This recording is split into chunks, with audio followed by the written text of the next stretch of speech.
Hello and welcome to the Nash Tackle Off the Hook podcast. Just to make you aware, this podcast may contain some explicit/offensive language, and if that's not your thing, you don't have to listen, but I have given you a warning. I hope you enjoy the rest of the show.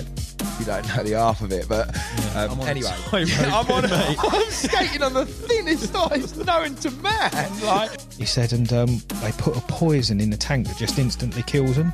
He went and we'd run out of it, so we cut their heads off with shovels. Suddenly, bang! The whole boat exploded. Take your sort of 8-inch long piranha and imagine that at 4, 5, maybe 6 feet. I said, I've revived your dead fish. F off, he said. You haven't. That was just humongous. It was... I couldn't believe what I was looking at. I'm just battling this fish out in the pond. I know it's a black man. I'm saying I'll never be a naughty boy again. If you catch fish and you return them to the water, then you are my brother. Dan Yeomans, Alan Blair, welcome to the podcast studio, boys. How are you? Very well, mate, thank you.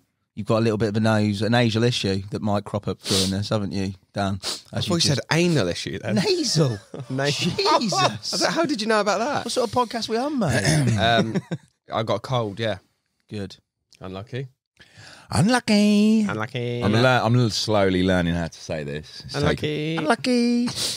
It's going to be a podcast of unluckies. Yeah, maybe. I feel unlucky. Al, but you're well, mate, yeah? You're having a good morning. All mornings are good. All mornings are good. I like that. Now, we're going to talk about Orellana, epic trick, even more of an epic video. Was it? How'd you know? Have you done your research? Of course I have. I'm thoroughly researched all the time, Dan. You know that. I think we should probably tell the listeners and the viewers. Oh, yeah, no bones about it. It's currently the second week of October. I'm just wearing a woolly hat, mate. This is going to come out in the summer. It's a statement, though. He loves a bit of subsurface. Yeah, we are doing this now, and the reason we're doing this now and filming this podcast is purely because memories, the good bits and stuff tend to fade over time because there's loads of trips. And also, self-professed boys, it's quite hard to hold on to those memories, isn't it? Yeah, I mean, we've literally just got back. Yeah. So we thought 3 weeks ago. Yeah, 3 weeks ago. So we thought we might as well do this now and tell the story of what happened while it's just happened, rather than, I think we're aiming for an April or May release.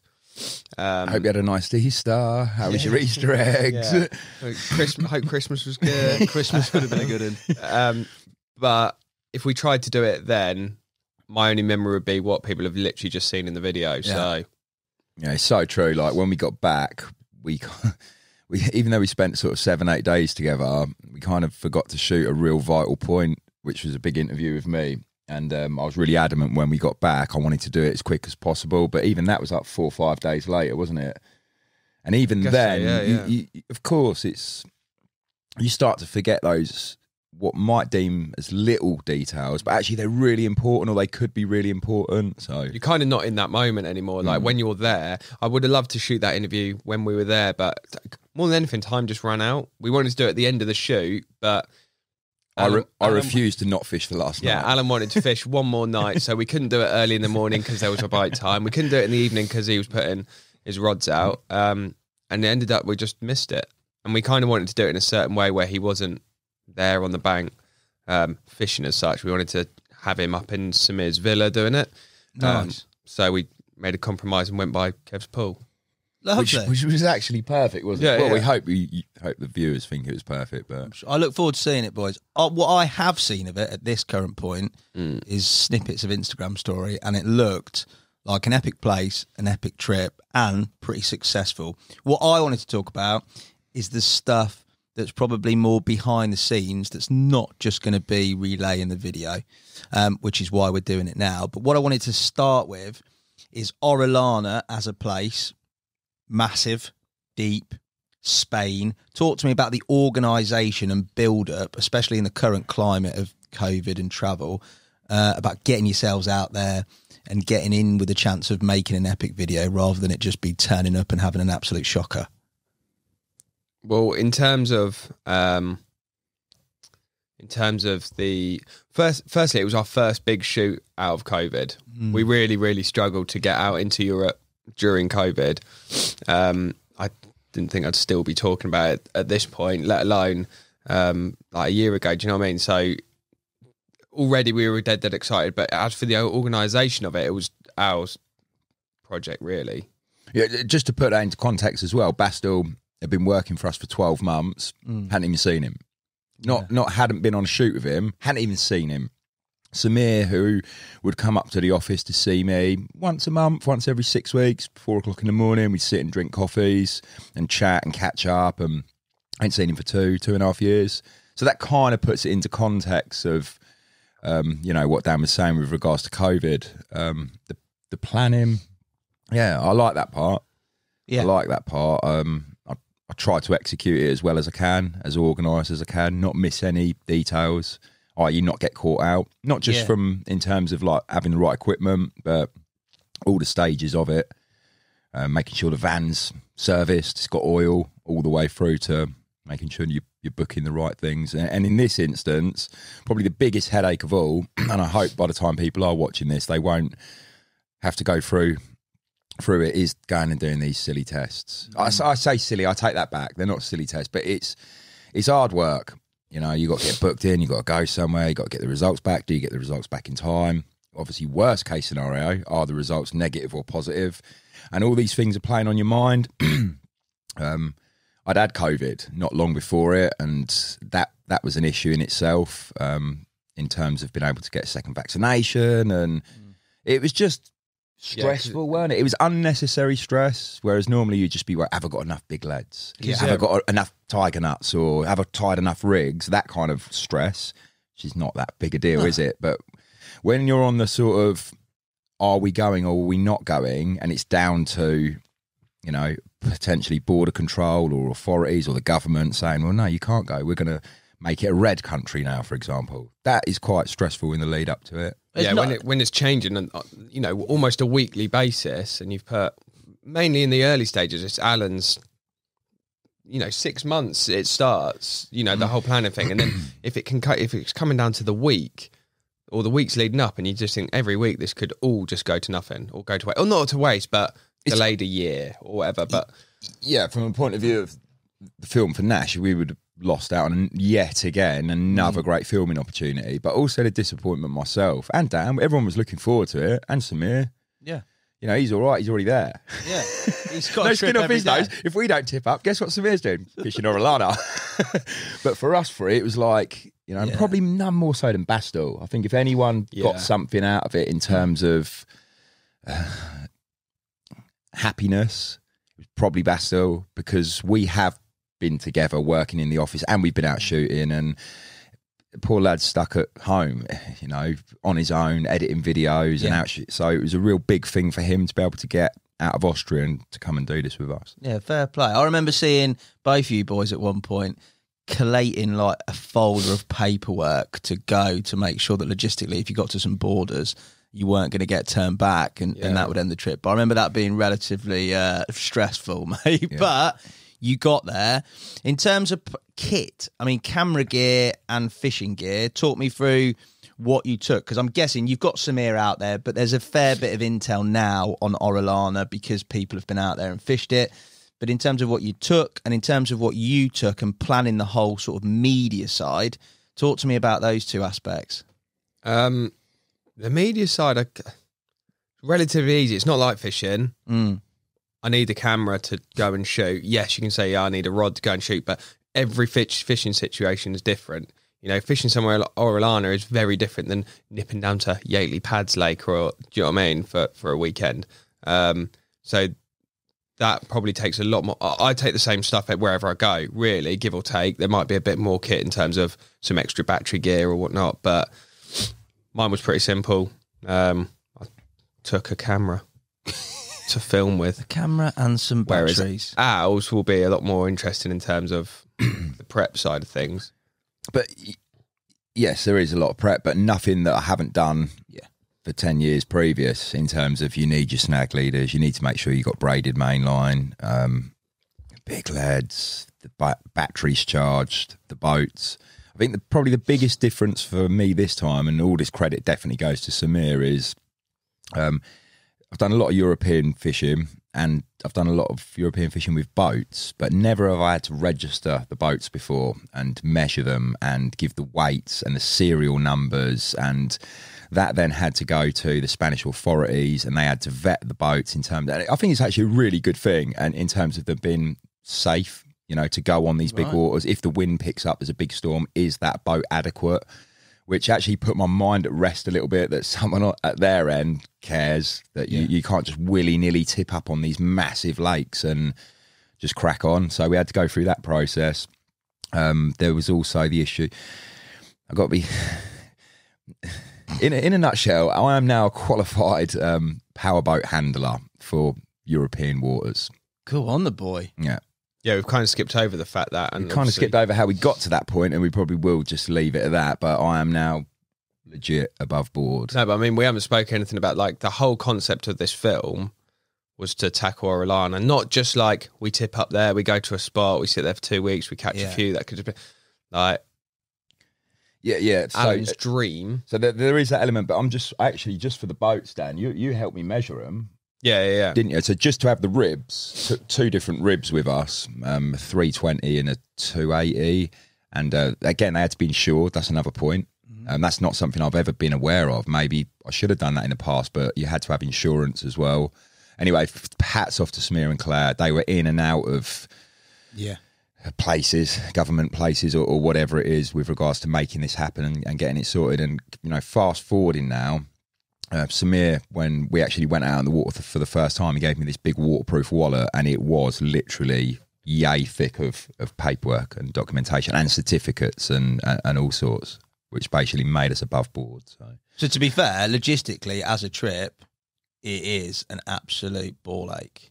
Yes and no. Yes and no. There's a lot there. If at Samir's end, there was a lot of paperwork, you know.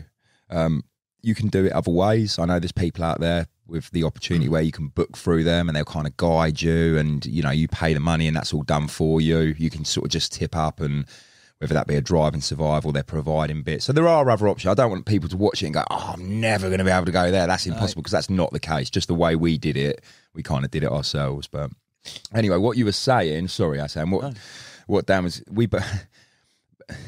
I am a big dreamer. I do like... Alan won't do anything by halves.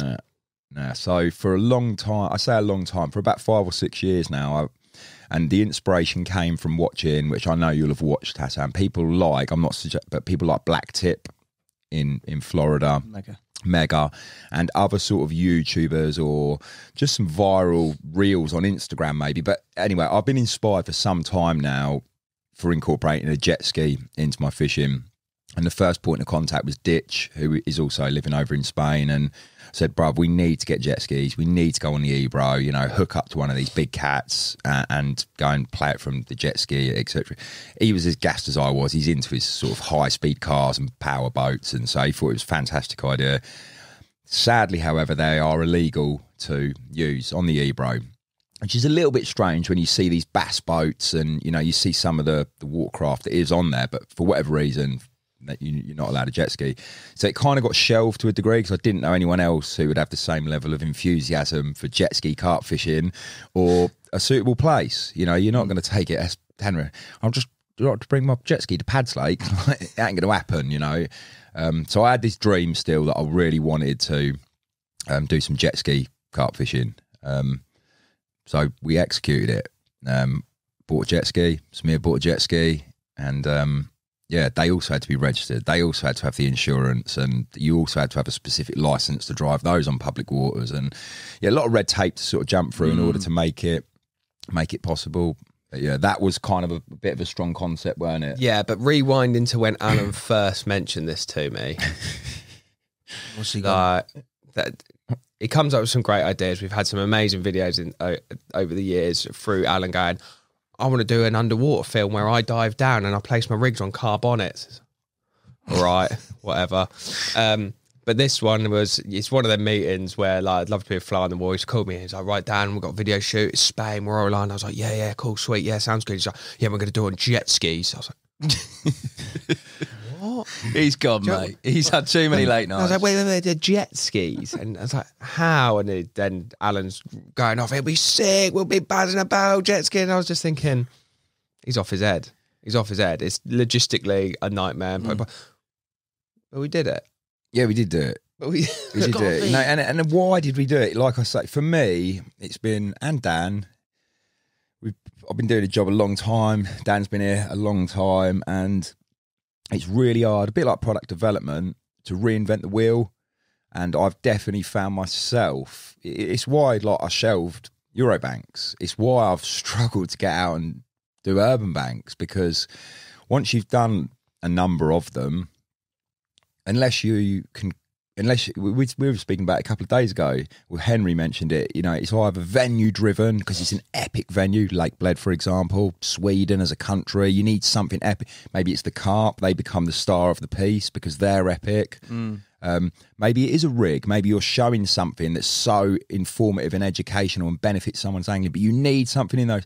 What you don't need is Alan tipping up yet again at a park lake with his white shod rig, you know, I'm going to cast a citrus, pop up out, and I'm going to and I personally, as the angler, finding it's becoming a little bit stale. Not just our content, I watch everyone's content and it's like, brilliant, another carp fishing film. There's the presenter or the angler. Here's the venue, he's introduced it. Here's the rig, he's going to cast out now. Oh, no, he's found the fish for. It's just quite. It's saturated, isn't it? It's definitely, that's probably the best way of describing it, Hassan. You know, there was a certain time when there was a few companies, they kind of had carte blanche to put out this incredible footage, and now there's a lot of people putting out incredible footage, including people just on their own, creating their own YouTube channels. They've got the skill sets, they've got, it's saturated. Perfect way of describing it. Yeah, and also just the bar's been risen. Yeah. Like, compared to 10 years ago, what video production is in this industry now is mental. Like, the quality of content is amazing. The films that are going out, not that they're boring, they're all really good. Yeah. Everyone's at a level now. Yeah. So you got to try and be different and try and like do something a bit different, a bit outside the box. Reverting back to the product development again, and I'm going to use it. You can't just be different for different sake either. It's not, I'm just going to make this purple or put 15 pockets on it for no. There's got to be a reason behind it.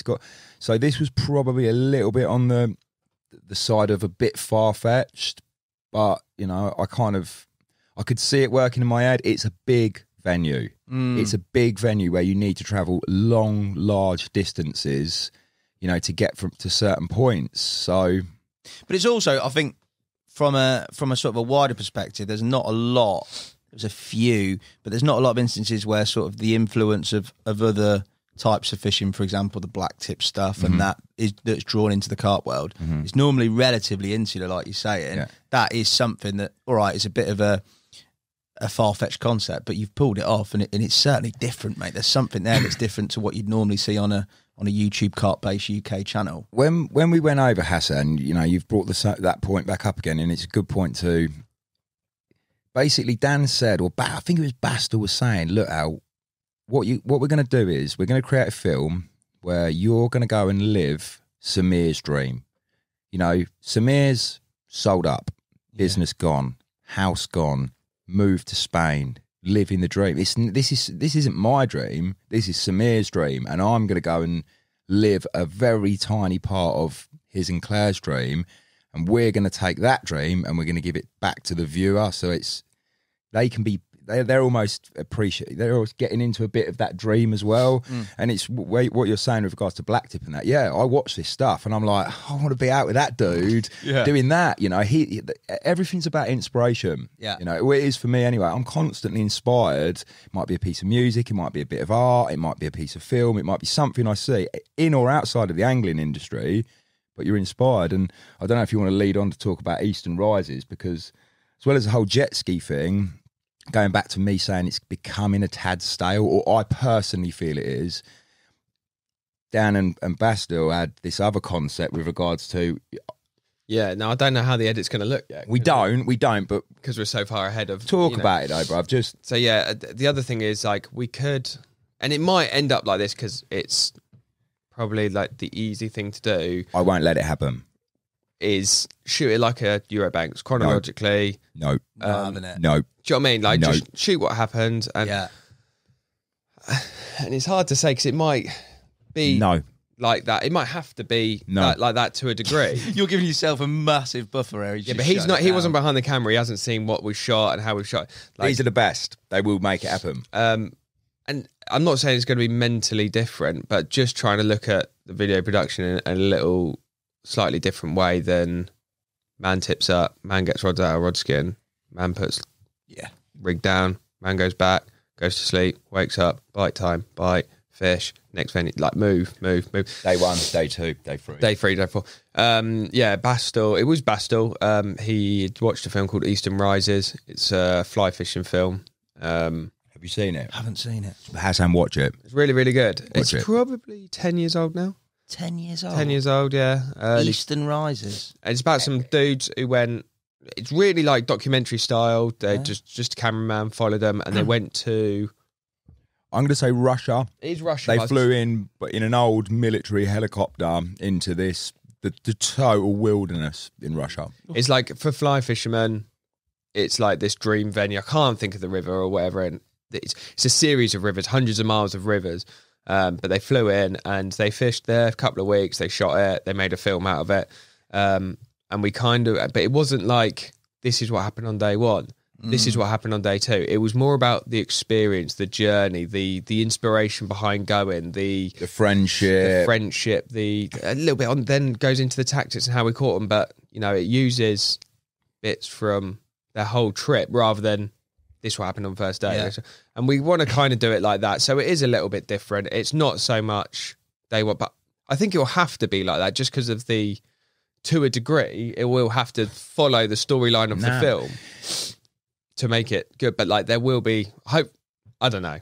Well, the ace card here is Bastl. If you've seen some of our adverts that have come out of late, we referenced the celebrity angler one, for example. That's Bastl's, creation in his head anyway. The bite alarm stuff.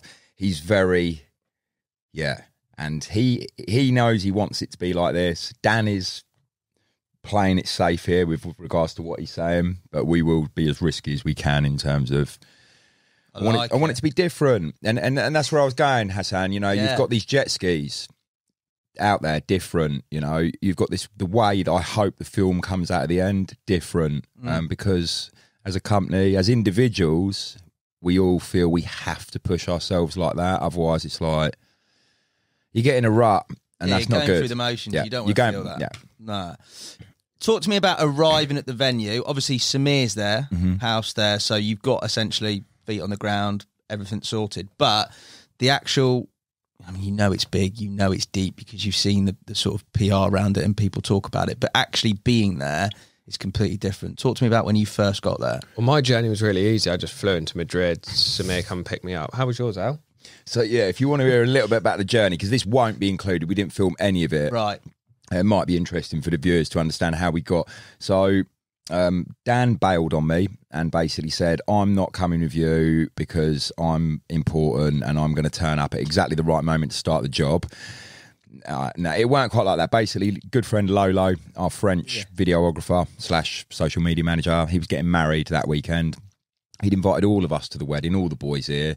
A lot of the lads were in Slovenia, carving it up over there, making an epic film, so they couldn't go. I could go. I really wanted to go. He's a great friend, as is Bastl. We all get on really well. So Bastl decided to fly from Austria to England. I picked him up from Stansted. We drove from Stansted to the Eurotunnel. Really, the buzz, man. Like it was, and then we got hit by border control, which has never in my life happened to me before. You get to the passport things. Can I see your passport? 9 times out of 10, the last 5-6 years anyway, you get taken into this thing. They swap the steering wheel and the doors for like explosives, and no one's got any explosives, so off everyone goes. And that's normally what security checks going out of the country's like. However, this time we actually got stopped by border control. Now, it's happened to me a lot coming back into England, but never going out. In my head, I've only got one potential issue here. It wasn't vaccinations or tests or, all those things. It was bait. So my van, the arches are like basically rubbing the wheel. Got a lot of bait in the back and no issues. So again, when people are watching this, I don't know where we're going to be in terms of this whole, you're only allowed 2 kilos, but I'm starting to think did someone just make that up, and did it just escalate into this Chinese whispers thing? But they opened all the van doors. Yeah. They could see there was a copious amount of fishing equipment in there. If they were clued up on you're only allowed to take 2 kilos of bait and they wanted to, they could have opened. Anyway, through we went. Really lovely people. Wished us a lovely time, and we went through to France. We then drove to Perpignan, actually fished that night with Bastl, caught 3 carp. Really cool, hardly slept, and then spent the weekend really partying hard. I can do a night well, but we managed to do sort of 3 nights proper partying. It was amazing. Spent our last night in Barcelona, which is a city I've never been to before. I kind of fell in love with it massively. And then we got on the road early Monday morning and drove the sort of 10 hours down to Samir. So the total drive time was about 26, 27, 28 hours, something like that, but obviously broken up in 2 sections. One of the highlights of that was, and I stayed awake, you know, I've got a reputation. Ollie basically painted this picture over the years that all I do is sleep, and I do like sleeping, you know, and I will use the opportunity in the van to try and grab a bit of sleep.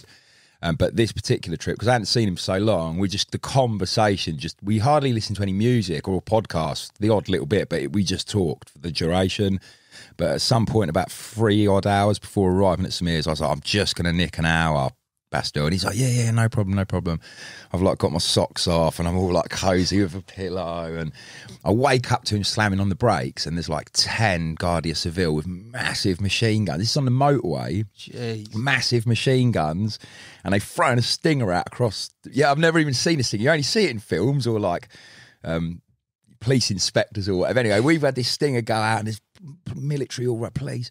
And yeah, they weren't very happy. They were really unhappy, in fact. Angry and intimidating, and dragged us out and made us stand on the motorway.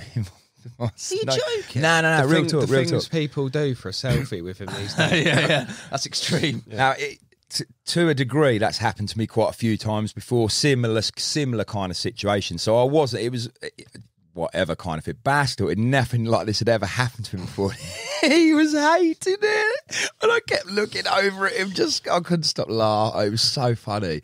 Anyway, they're obviously trained in interrogation and asking the right questions, and fair play to them. Once they'd gone through that process, once they'd taken our passports, when they run the vehicle through their system and that, they were really nice, and they sent us on. They were clearly looking for someone or something, and it wasn't us. So anyway, we went on, and as you suggest, Hassan, we arrived pretty much with the sun setting. I remember making an Insta story of just like this burning sun going down, and yeah, it was just. Did we even go down to the lake on that first evening? No, I don't think we did. Claire, bless her. It was.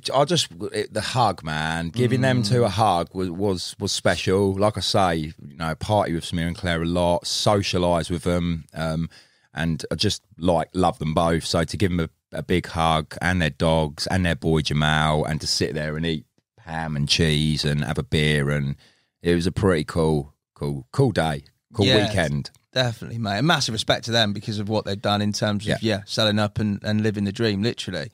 So first night, you're there, a nice social, a good catch up, that feeling of sort of being alive again and seeing people socially, as well as the weekend that you've had. The lake, sorry, Hassan, because I know that was actually your question. I've gone massive off track. The lake, just so to put it into the lake's there. Oh, it's so close. Is it that close? Yeah. You're sitting drinking your beer and eating your cheese and your olives, and there it is. Yeah, that's a result, isn't it? Yeah. But yeah, like a bay. Yeah. So we first had a bite to eat and a drink on Samir's veranda thing, and you can just see the lake. He's actually moved slightly further back, but still 300 meters away. We then drove for 10 minutes to a restaurant, and you think 10-minute drive away from the lake. No, he's still on the lake. Yeah. It's big. It's big. How big? It's massive, isn't it? It's quite. I think it's 20,000 acres. Yeah, and I think Maybe it's 35 kilometres long. Yeah, it's not actually that wide. Well, it's wide, like but half a mile in places. But do you know what I mean? It's not like Doudare, where it's like an inland sea. Like you always feel like you can see the other side everywhere. Yeah, and if you're on a boat, you can see anglers right and left of you. Do you know what I mean? And not these tiny little dots on the horizon. You can see. I was so unintimidated. Yeah, but I was so unintimidated at every point. Really? Oh yeah, totally. Because I've been on so many big waters where you just look around you and you're like, if the wind picks up, if the fog rolls in, that's me. Not on there. I'd swim to the other side. Yeah. And that's not an exaggeration. No, but Yeah, I know what you mean. So everything feels within touching distance. If you can see the other side quite clearly, Yeah. there is that comfort there, isn't there? Yeah. Do you know? I get that aspect, but depths wise, I know it gets down deep as well, though. No, doesn't it? Like seriously deep. So you weren't intimidated at all by that? I think Dan, the first 3 days, Dan kept sort of like, we've been doing it, and he just like turned to me and go, how can you just go out there and lower a rig down and just put a little bit of bait around it and come back and actually think you're going to catch something? You kept saying that, didn't you, for the first 2 or 3 days? Even that first correct in my head after 2 or 3 days, and we'd been catching. Like, so it's not like I was like, well, this is going to be impossible. We'd been catching fish. We'd been seeing fish. We'll get back onto that in a minute. But it was on the first move. And again, I'm skipping ahead a bit, but we moved from our first spot to our second spot. These boys were all right. See you in 3 hours. Like, me and Bastl were on the little boat. 4 hours. 4 hours. It took us 4 hours to get from one spot to the next. It took me and Samir like 45 minutes. That is pants, mate. Get me on that. Yeah. Right. So we were on a dinghy, towing a dinghy, towing a dinghy. 4 hours. 4 hours. Not been able to move, stuck there. Oh, that's abysmal. And it's not like I was sitting in the car, like feet out on that. I was in. That's why you want to be in front of the camera. This is honestly, that's what they were like, man. I was like this on the. I'd be in bits after 4 like 10 hours. minutes. Like, we were doing jumps and donuts. Yeah. But anyway, so me and Bastl were chatting away, and then like I'd just be staring off the front of the boat, and just all the water just coming past me, and all that time of 4 hours just staring into this depths. I do feel bad, man. Thinking that's 100 meters below me. Yeah. And I was just thinking, a boilie or a tiger that is that big. Imagine just something will find it. Do you know what I mean? That's what got mental, because when you're traveling across, when you're just battling across it, you don't really think like, because I'm going so slowly and I'm just seeing all this water, and you just start to think like how big and how deep and how many it almost feels like an impossible task that anyone would ever catch a carp out of there. But that's what makes it quite special. That was a moment where I was like, this is really cool, because it's not like going down your syndicate, which is 5 acres and there's spots and there's 200 carp in there, and you know they're there, and at some point they're gonna, you know, there's areas of the lake which like just might not get frequented by life. Yeah, in you could wait there for your days, lifetime. weeks, like. Which for me was another big driving force in wishing to go there. Having fished the likes of Cassian and these other big meccas, it really, in my opinion anyway, they've been done. You know, the fish have, all the good ones have got names. They've all got weight recordings and photos documented from when they were 8 kilos up to 35 kilos. Whereas that place, I'm not saying it hasn't, because there are fish, you know, one of Samir's was recognised, but there is definitely an element of still, there could be something in there to catch that hasn't been caught yet. And as Dan's referencing, you've got these huge areas that just not seeing the same level of pressure that maybe some of the other big European meccas have, which...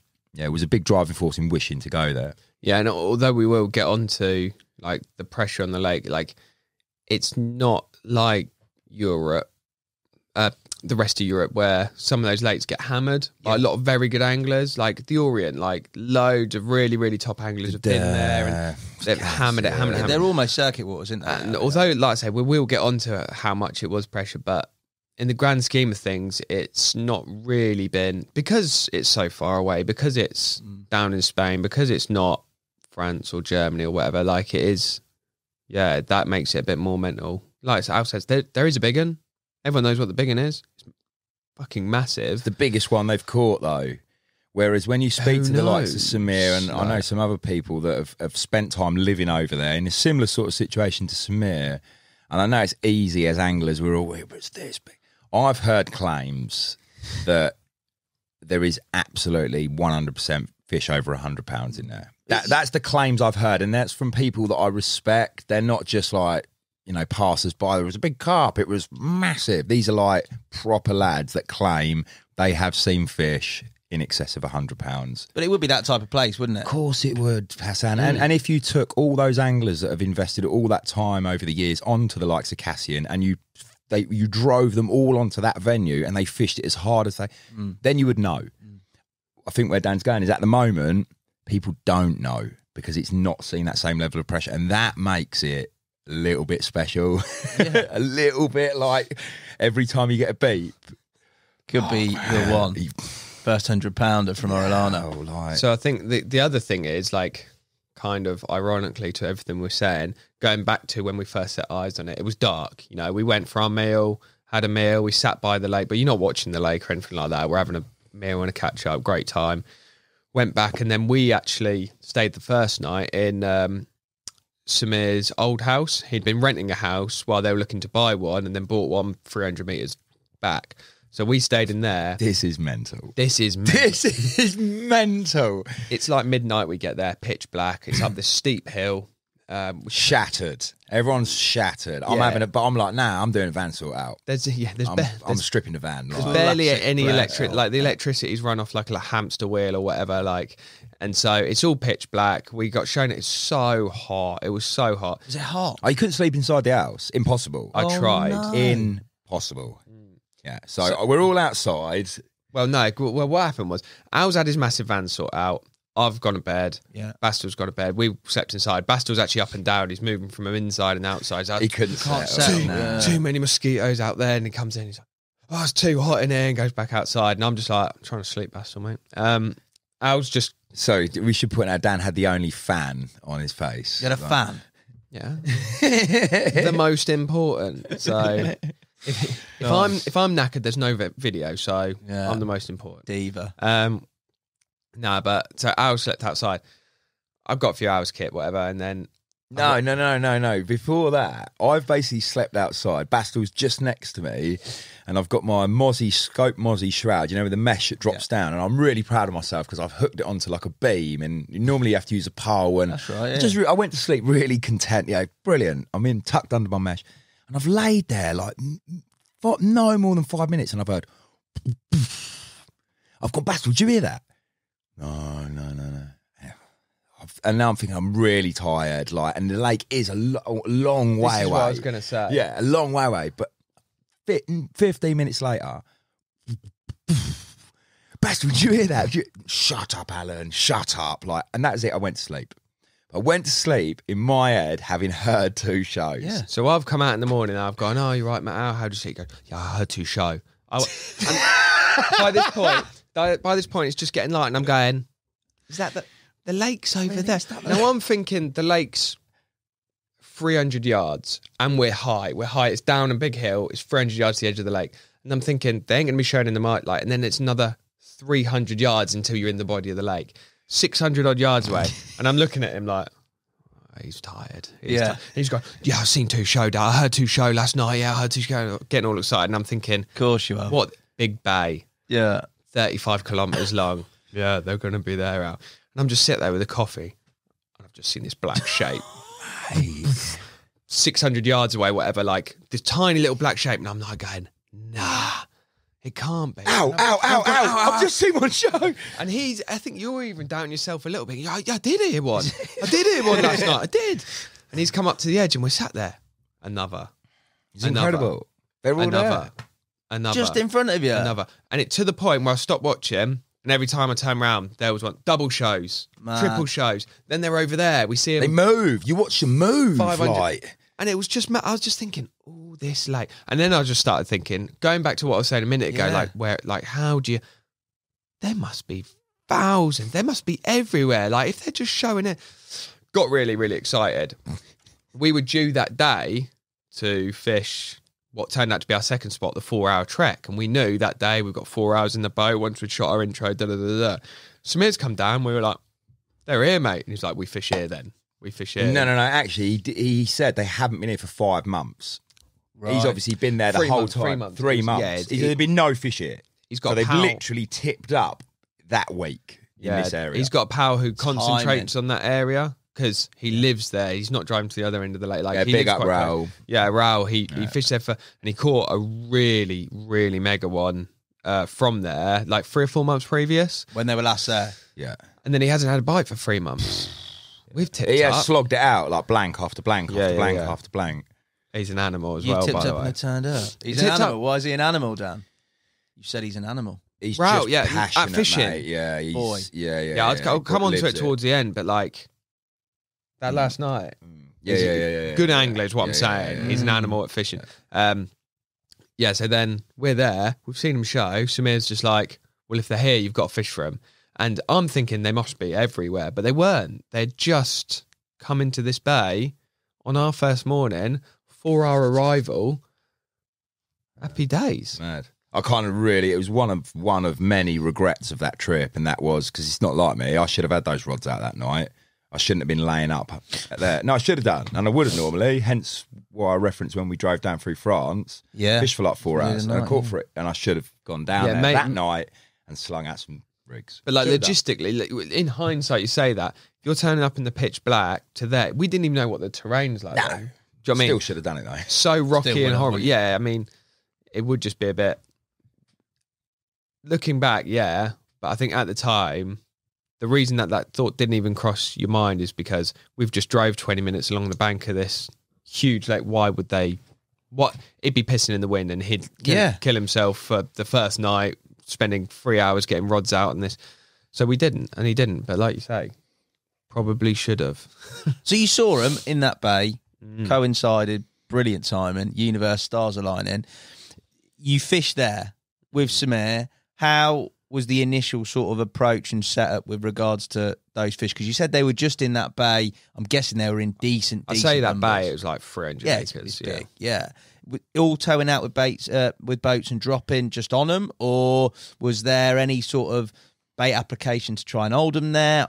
How did you go about it? We basically, and people will appreciate this, I kind of related it a lot to anglers going on their French annual holiday, where the majority of anglers, and I've been guilty of it many times, you kind of arrive on the Saturday morning, and that sort of Saturday's wasted, that first day, maybe doing a bit of boat work, setting up your bivvy, getting your camp prepared, preparing your rods.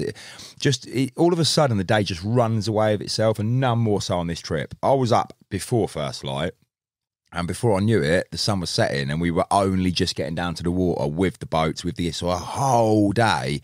Yes, we had to do a supermarket run, and there was a few other things thrown into the mix, but in a flash, a day had gone. Just like that. We didn't, like Dan said, we'd intended to go that sort of 4-hour journey. Well, we wouldn't have been getting there till 11 o'clock at night. So we actually went on the jet skis.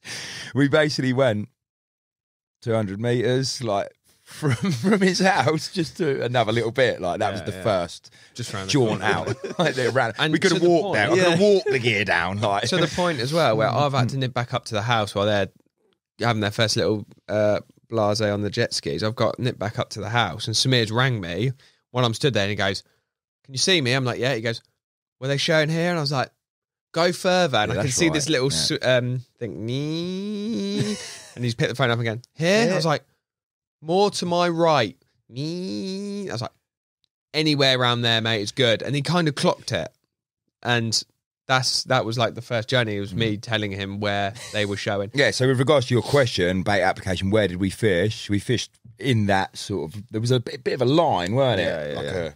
They moved anyway from this point to this point, and we just, Samir and I just... So you got rods out on that first night from your thing. So your rods were out. Yeah. Rigs, baits, what'd you go in with? How did you...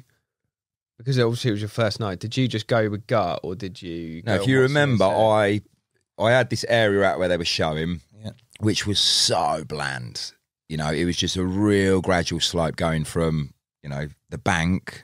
1, 2, 3. The first sort of 5 was maybe a little bit rocky and stuff, but once you got into 5, 6, 7, 8, 9, 10, it was a very, very gradual slope going down. Meters, yeah. And it was a case of sort of going 7, 8, Samir might have one at 9, 10, just sort of covering those various different depths in case they are happier in one of those depths. And then I invested a good hour, I'd say, on the sort of corner of the bay where Dan was referencing. You had this bay that swelled out into what I also had a rod on that corner because you didn't think they were in there. Dan was adamant they weren't in there. I was adamant they were in there, and it actually transpired right at the back end of the trip they did get right in there. But anyway, I fished a rod there and invested a lot of time with the H blocks, with the prodding stick, with the underwater camera, and basically found something I was really happy with. A lot of big stone. Some of the stones half the size of this room, and it was just off the back of that. Invested quite a lot of time there. And yeah, I don't know, 1 o'clock. Was that the night the flies were dreadful? Yeah. Yeah, the fly, you never see nothing like it. Like, you Not couldn't- mozzies, just flies. Nah, fly. I know. Do you Yeah, know? I they never weren't- got bitten in a week. Yeah. Never got bitten once, and I hardly sprayed up or anything. It was just the flies.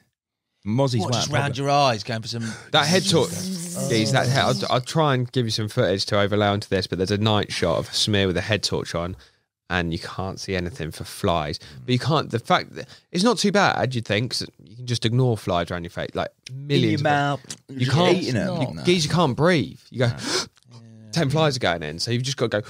Like, it's only when you get right to the water's edge, wouldn't it, that they come up out the sand. It's all the larvae and that coming out the sand. Yeah, so that was disgusting.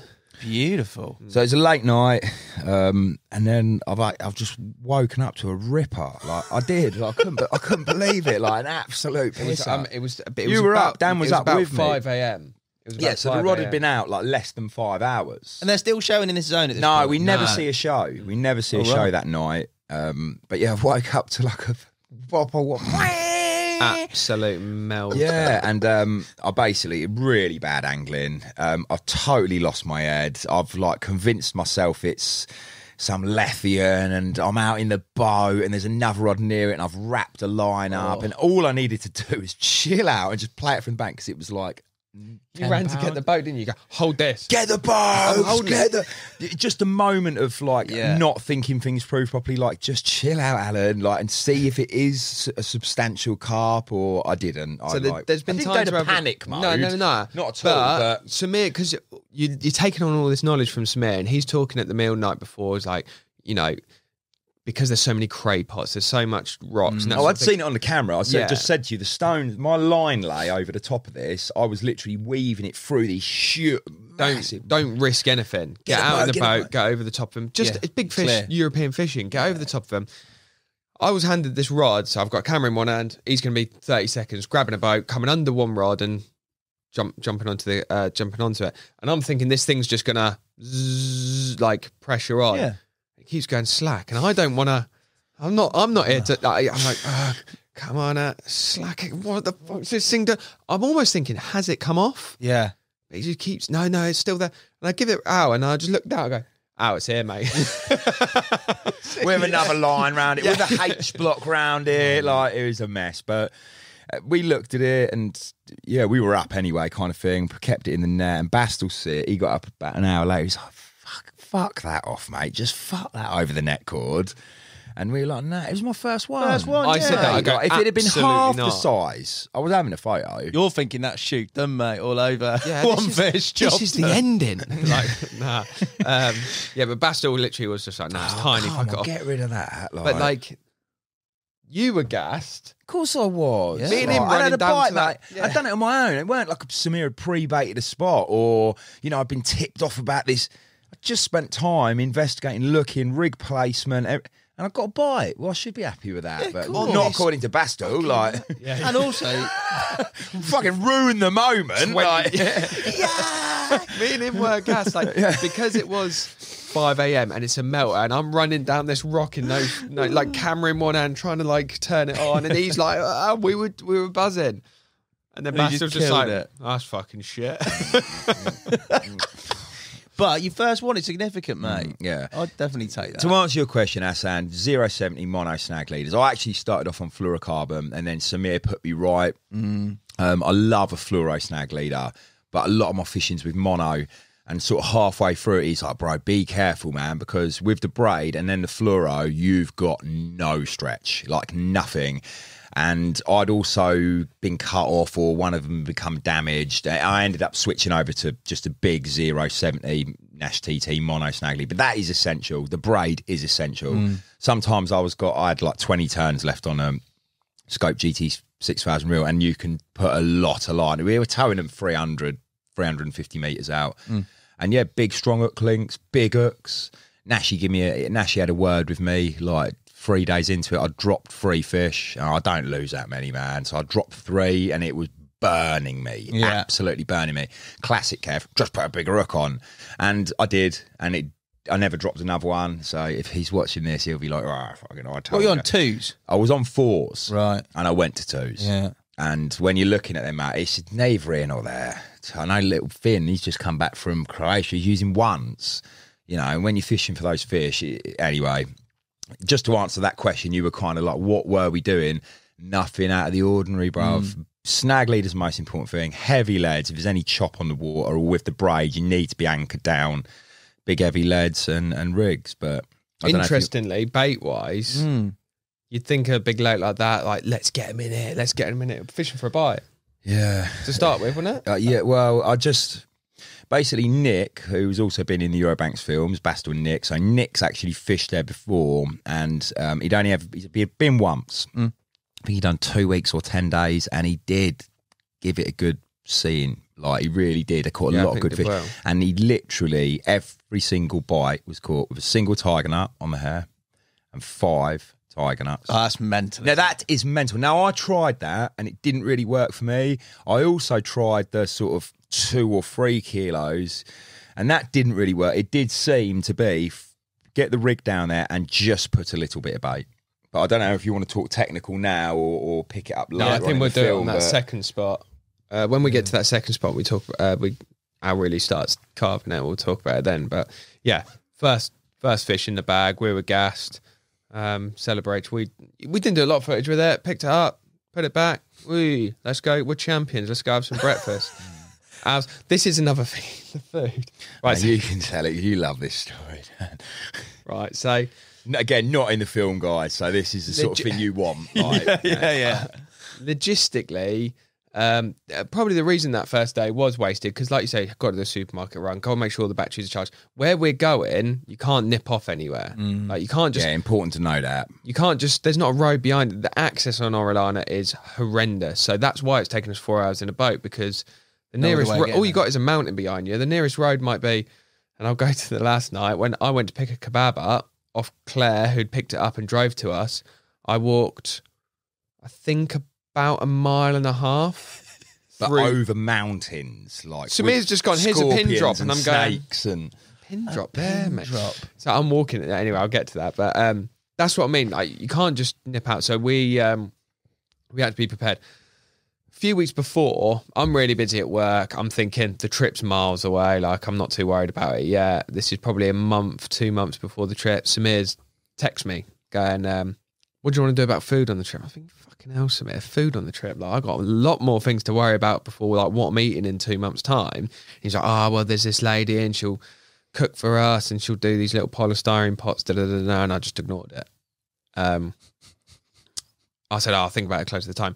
Bit close to the time, we've got a WhatsApp group. 3 days before we're due to leave. Yeah. A few days before. Now things need to be nailed down. That should be done, though. Yeah. And me, Bastl and Samir were talking. Have you got the... I won't go in these WhatsApp groups. I mean, so many, I will never go in them. If someone says something in it, I then pick the phone up and ring them. I've done it with you, Hassan, or voice notes, all these voice notes. I love a voice note, So I'm watching them having all this banter in this WhatsApp, and I'm just ignoring it all. Have you got your fuel cans? Have you got the ratchet straps? Have you got this? How you doing for... Can you order this bait? And he goes, Dan, did you sort food? Blair straight up, what the fuck are you talking about food without me for? Food. Important. I know you like to eat. You eat well, though, mate. Even here, like, there's pancakes and mango and then it unfolds, Hassan. The food that Dan and Samir have organised is a lovely little lady who lives in a little shack she's built out of driftwood, true story, on the side of Orellana.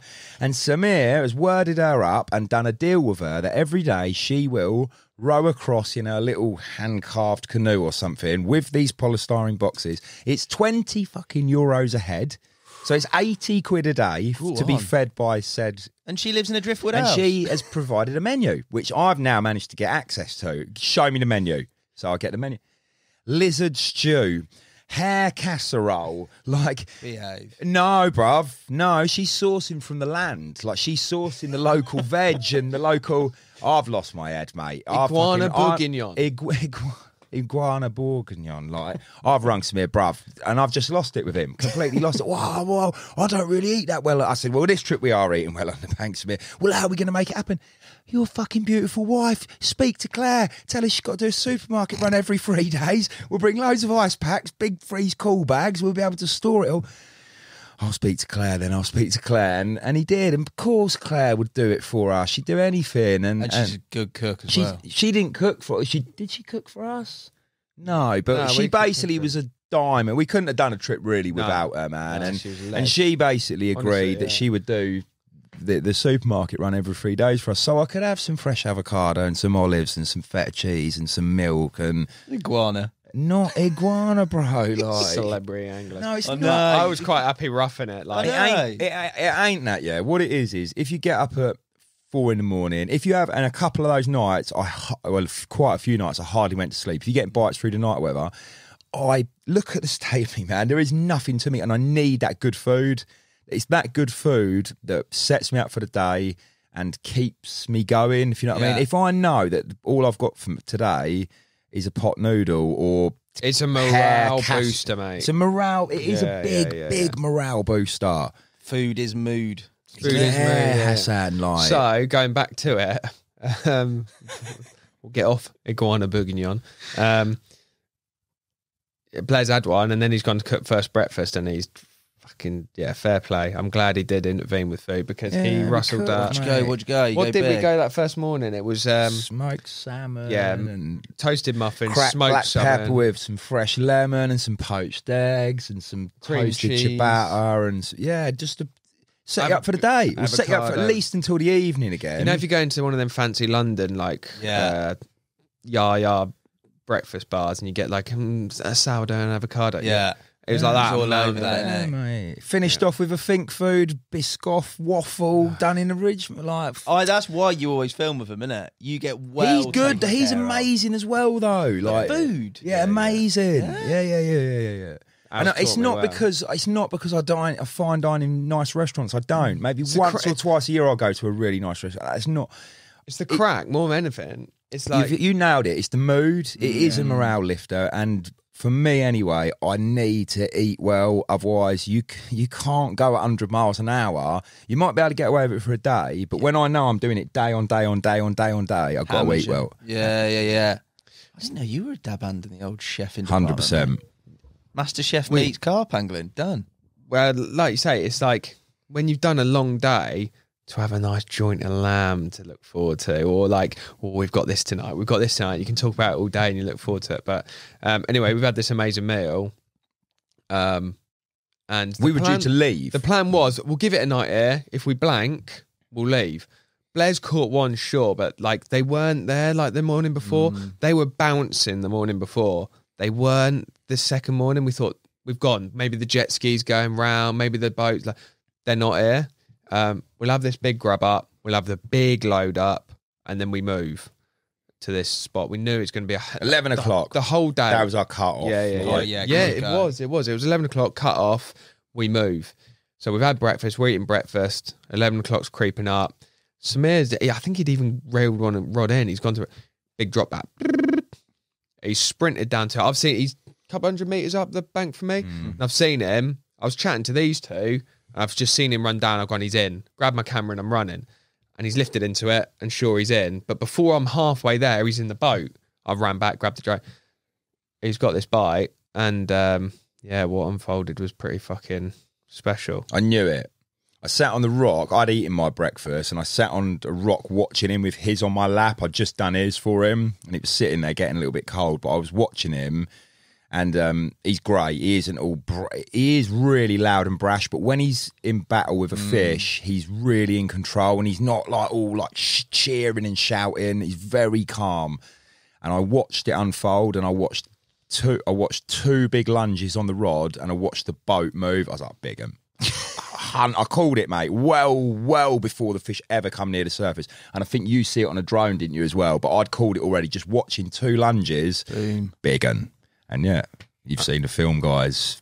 Ridiculous carp. Yeah. And in terms of put that carp into context, in terms of they're not all that big in there by any means. It blew. Of course, it blew us away. but it blew Samir away.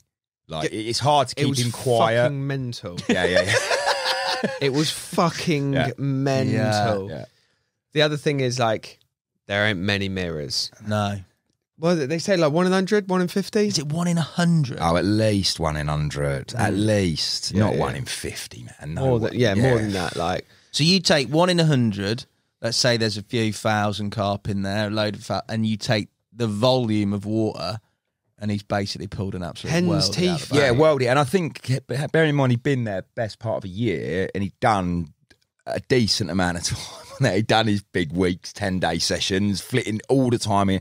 And it was his second biggest carp, Dan? Yeah, I think so. Second biggest carp. so, yeah. And it was a mirror. And Biggest it was on our mirror, yeah. first morning of filming this film together, and we were just like, So, whoa. yeah, he's netted it. And like I say, he isn't I've never fished with Samir or filmed Samir. I spoke to him loads and that sort of thing, and like he's very gung ho. Whoa, lads, let's get on the move, fucking. But as Al said, he's an absolute master of his craft. He is fucking on it.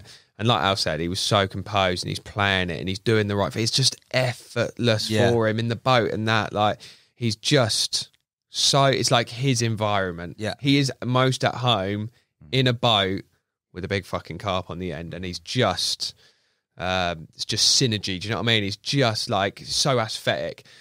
Yeah, it's quite beautiful. Back. Yeah. Yeah. He comes back. Samir's back, mate.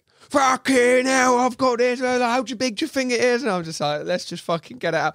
Like, Yeah, I that swear, point he just goes into motor mouth. Like, And he will do, though, won't he? yeah. coupled with the fact that he's got a dirty, great mirror in the net, sure, but like he was, I swear it took an hour to get out the fucking net. Yeah. Like, it was, how big do you think it is? Let's get a seat. Like, and it was just like, but he was so gassed with it. And I didn't really say anything because Samir's seen a lot of big carp. He's caught a lot of big carp. It started at 37. I think it started at like 37 pounds. And then it went, this is why it took an hour, because it took him an hour to get up to 50 pounds. Yeah, maybe 39, maybe 41. From the off, I'm going, 40, from the off, like I'd seen it on the drone because the drone, it's a dot, do you know what I mean? But I was like, it's a good fish. When he got it back into the bank and he just lifted it a bit and the shoulders just boom, and it wobbled the water just from him to, and I was going, big un. Real big un. And I'm looking in and he's turning it. He's 40 maybe, could be 20 kilo. And I didn't say anything because if Samir knows better than me, 20 kilos to 20 kilo. And I'm thinking, it's fucking massive. Yeah. It's gone 53. They're just an incredible strain. And it was, You know, it you was see just these beautiful. strains all over the world, Yeah. and people reference this. And those Spanish fish, you know, I've caught them in Gran Canaria, I've caught them in La Gomera. Those mirrors are definitely there. They hold their own right across the world as some of the best looking carp. Yeah, I was almost a bit blasé going out there going, bit like America.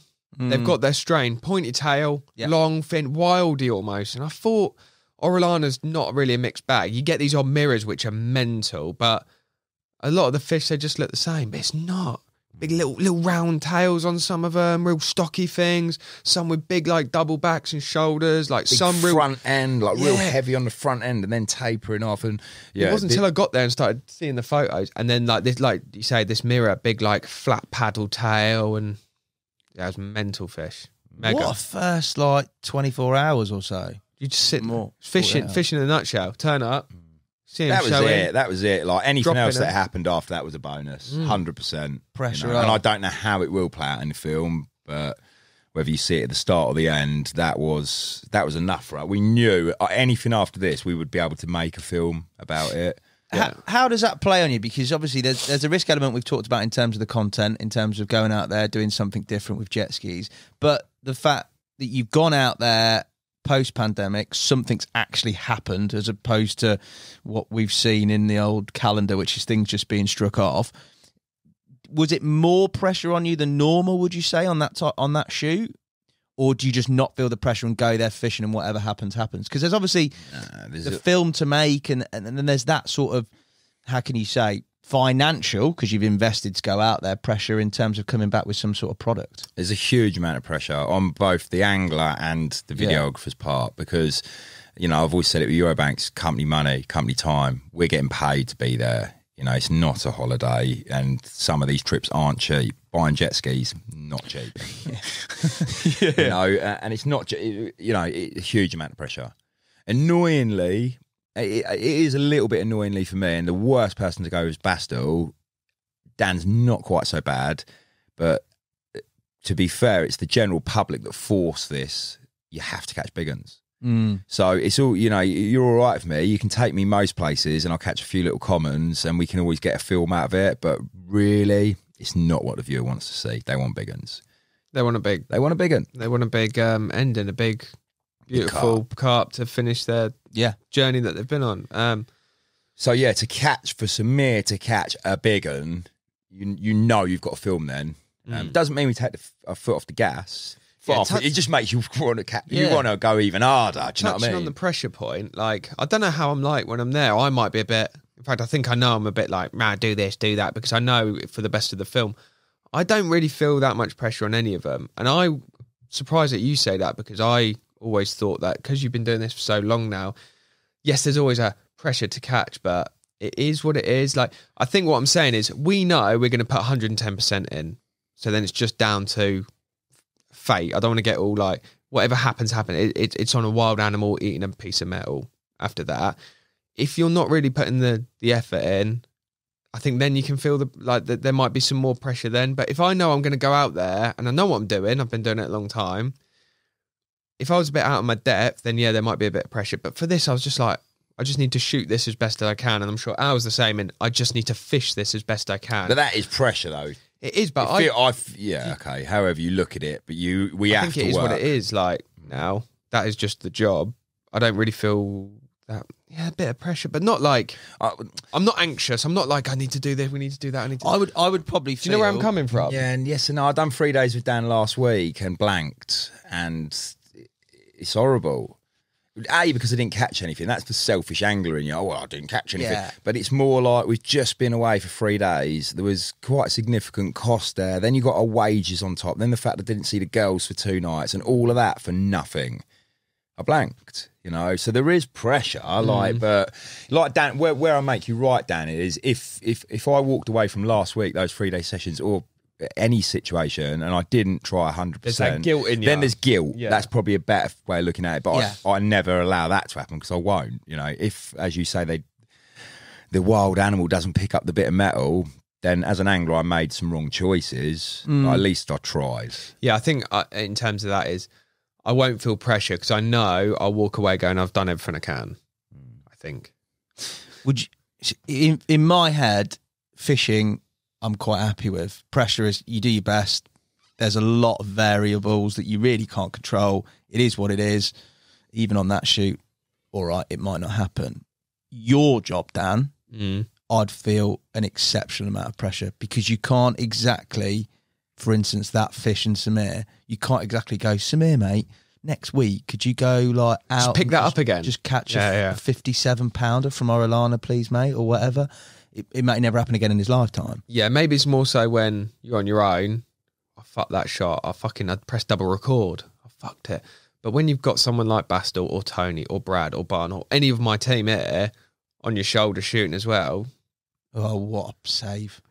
Yeah, and also something that I witnessed and doing. I've done it myself, been away and filmed on my own. You know, what you do is at the end of the day, you know, you back everything up. You know, and at that point, if you did, okay, granted, if you didn't film a particular carp, then you have, you know, you fucked it. But just by backing things up at the end of the day, there's certain things you could get a second chance at the next day. Maybe the audio's bad, for example. You can get another crack at the audio or so, and they're really on that. I think the boys, they could be absolutely at their wits' end. Like, I can hardly keep their eyes open. And those MacBooks are out at 1, 2 in the morning, mate, with inverters off leisure batteries in 30 degrees still, and they're ripping SD cards. I think I will view it always quite similarly to fishing because I do both. You'll always go away from a shoot or a fishing session going, you learn from everything. I could have done this better. I could have done that better. But there's going to be no point where I went, I couldn't be asked to shoot that interview. I couldn't be asked to put that rod out. You're always going to do your absolute very best. Yeah, you're human. There's things that in hindsight you go, fuck, I wish I'd done that. But there's never going to be the point where it's like, because of this lack of effort or this major mistake, there is no film. Unless something drastic happens, like you wipe a card, which is really essential. But Yeah, I think in that sense, I think I always know that I'll walk away knowing I've done the best I can. Yeah, I don't feel a lot of pressure anyway. I think even like in my everyday job, there is pressure, mate. but like if you just do everything you can. No, I like that. Very positive. Talk to me about that's captured. You're still in the same spot, but you're sort of ticking down towards move time. I'm guessing there's some sort of, well, he's not had his breakfast baguette yet, mate, so he needs to get that down. We basically called it, didn't we? And we stayed. Yeah, and we're probably getting into. We stayed another night. Second night, yeah. Sorry, you're right. Yeah, we couldn't. Let's move 23 kilometres and just slip that £53 back, and we'll travel 3/4. 11 o'clock's gone. No, that was it. We were in for another night. Yeah, we were. Yeah, and then nothing happened. Yeah. No, I did. I lost one. Of course, bang on 11 o'clock, like it was 10 past 11 or 10 to 11. So we've gone through the whole night, neither of us catching anything, seeing absolutely no shows. We kind of give ourselves that cut-off point again. Everything was pretty much packed up and away it went. And that won't be in the film. It might not be, but it's because no one was there. Samir, right? Yeah, no one was filming. Yeah. Okay, so you won't have seen this. We might talk about it, but yeah, I have basically fishing in the same sort of zone. Same sort of time, same depth, over it goes, mate. And Claire was in the car. Samir was on the bank with me. It was very short-lived, And again, yeah, hindsight and everything. I don't feel I put enough pressure on the rod because of the braid, and it was just off. It just fell off. It was really strange. It was like picking up a liner or a trailer where you get the bite, you sort of feel something there momentarily, and then it's just gone. It was a decent distance out, 150 metres, but I'll always look back on that morning and think, it's Raoul's area. He's had done a lot of big fish from there. He ain't catching 20-pound commons from there. And the previous morning at the same time, Samir's had a 53. And I'll always think that. It could have been 14 pounds. It probably was. Right. It almost certainly was 12 pounds. Yeah. But you never know. That's what burns you. But from that point you've gone, and then you've done the big boat. So you've done jet skis in 20 minutes. We left and they got the drone up and they're filming and they're trying to track us. So you're getting the shots you want, and then there was a point after 5-10 minutes they're like, go. And that was our sort of freedom moment. The jet skis. See it tomorrow, guys. And just so we had the water box on the back, and the bed chairs were covered up, and then we had the rods mounted on it, and we were basically self-sufficient. Oh yeah, don't get me wrong. They were loaded. They loaded with I thought you just left Danny Boy with the gear. No, so you've got gear on the material. Yeah, that's the sick thing about it. I've got a water box. It's got my alarms in it and my terminal tackle and some bait. Basically, I can go fishing now. Yeah. I don't really need them. Yes, we had other luxuries, like we had a bivvy, but I didn't need a bivvy all wet. Oh, there was a night it rained. But anyway, we had enough gear on each of our jet skis to go angling. So they go for it. Mine's got like this VTS sport mode button, which I actually never pressed because I never needed to press it. It had like 60 miles an hour on water without hitting the VTS button. Samir's was a bit bigger, so it's a little bit slower, but we can both, we are rapid on these things, and they've sent us on our way. We've gone like up the centre of the lake on this big journey, and we were kind of like, I remember like slowing down or something. Samir wanted to check something and sort of looking, and I mean right back in the distance, and I watched this big rib, a white boat, come out from the bank over towards where they were, and immediately I thought this is one or two things. It's anglers, going to go and see them. Or pirates. Or the old Bill. Yeah, the Bill. And I thought, not my problem. Not my problem. Unlucky. And I never mentioned it to Samir, and off we went again. Did you not? No. So off we've gone again. And we get up a bit further, and again, I think Samir had to ring Claire or something, so we're just bobbing around out on the waves on our jet skis. And I look back and I think, that's old Bill, and I can hardly see him now. But now what I can see is it like looking like it's coming towards me. And I had to sit there while he's on the phone, and I really had to stare, and I was like, that's coming towards us. That is coming to, and I knew it weren't them because it was a big white rib, and it was coming. He's got off the phone. I said to me, it's old Bill. He's like, no, fuck that. And off we go again. So now we're in full chase mode, and they are desperate. And it did transpire. Basically, it was Old Bill with a big speedboat. They were desperate to get hold of us. We were too quick. They're never going to catch you. You can't catch a jet ski. Yeah, they only wanted you because I was going, chase So them. The old bit, the police had been to see Dan. They wanted to see all the documentation, all the licenses, and we were gone. And we went again, another 5 kilometres or whatever, and we stopped. I said, Samir, like, it's definitely the Old Bill. We should really wait. And he's like, oh, yeah, okay. So we did, and they came, and this is where, you know, credit to Samir and Claire. I got this big folder out, waterproof folder, I hand it to them. They photographed every document. They photographed me. They photographed the jet skis. And they went through everything, quite a lengthy process. And in the end, everything was absolutely perfect. And they sent us on our way again and told us to have a lovely time and good luck with our fishing. Fair play. I think there's quite a lot of jet ski theft. Is there? Yeah, they're quite expensive bits of kit. Yeah. How much of the boat life, apart from anglers, is there actually on the water? It's massive. Bass, big bass scene. So you got these big American-esque kind of bass boats. I think he said, was it V8 engines? That might sound They silly. are they're killer jet ski. It sounds like a helicopter's coming. You can hear it from miles away. It sounds like a helicopter's coming, like deep rumble. You can pick it up on the mics actually more quicker than you can hear it. If you've got your headphones in your film, I can hear this. And then you see them like 300 to 500 metres away. A lot of that. Just tanking across. Yeah. No, I see them in those American tournaments. They're absolutely rapid on those big bass, boats. mate. And Big other than bass. that, mate, I Wasn't think too when they're bad. setting the cray pots, I would have thought there'd be a lot more people out on the water. But at this time of the year, it was just really the odd carp angler and the bass anglers. And a few lads maybe blapping a jet ski around. You But might that was see minimal. one like, every other day, just Yeah. tank by and so big. Do you know what I mean? Yeah, it's I massive. think if someone's going on a jet ski, it's near the towns because a lot of it's like I say, there's nothing there. It takes you an hour to drive there. But there's a few towns like where Samir lives on the water and people have a boat. They'll just tank around their bay. Yeah. And they ain't going up No. miles. And do you know what I mean? So no, it wasn't bad. It wasn't bad. And location too, in terms of a difference, it's not matey boy's spot or whatever. Why did you decide to hit that area? So 'Cause you again, saw fish? it wasn't my call. This Yeah. is Samir's call. Having been there a year, he's built up quite a good level of knowledge of the venue. We'd gone 3/4 of the way up it. So we're now out of the deeper water down by his house. And because this was going to be the first spot, he had it in his head. He wanted to go up that way to get some bites, which I concur with. I'd always, in any film I'm doing, I'd rather build it up slowly, get a few fish under our belts, and then, you know, try and maybe go in the direction of something bigger. So we've gone up there to get a few bites. Basically, the shallower the water, the sort of more fish there are. So there's a load of fish up there, but generally speaking, you don't catch the big ones up there. Maybe that window sort of left and right spawning, but other than that, it's just more productive up there for getting bites. So that was the plan.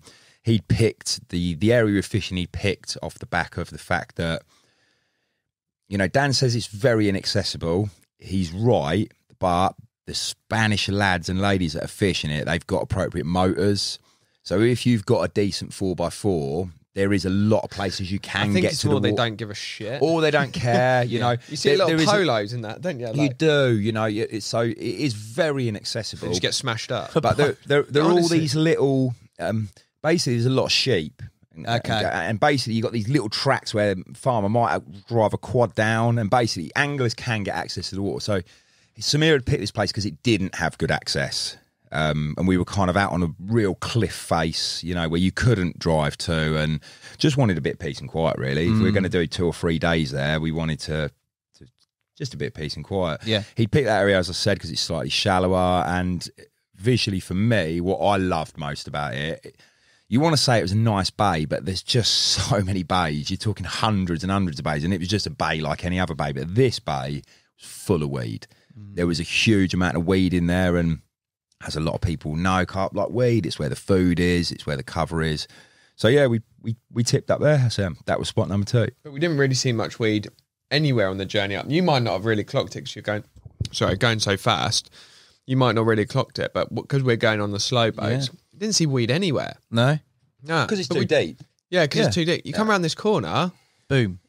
it's floor to ceiling. Just What type of weed? I don't really know. I should don't know, but it's quite a broad leaf and quite a thick stem, and it was growing successfully in easily 2.5 meters. You know, maybe 3 meters was about its limit, and then after that, it just wasn't able. The light weren't getting down there. But yeah, it was established so it's on the surface of the water. It's growing right from top to bottom. In terms of clarity of water and spotting fish, what was it like? Clarity was pretty dismal. Yeah. Obviously, that end, you're up by a lot more of the sort of tributaries that are coming in and feeding it. It's shallower.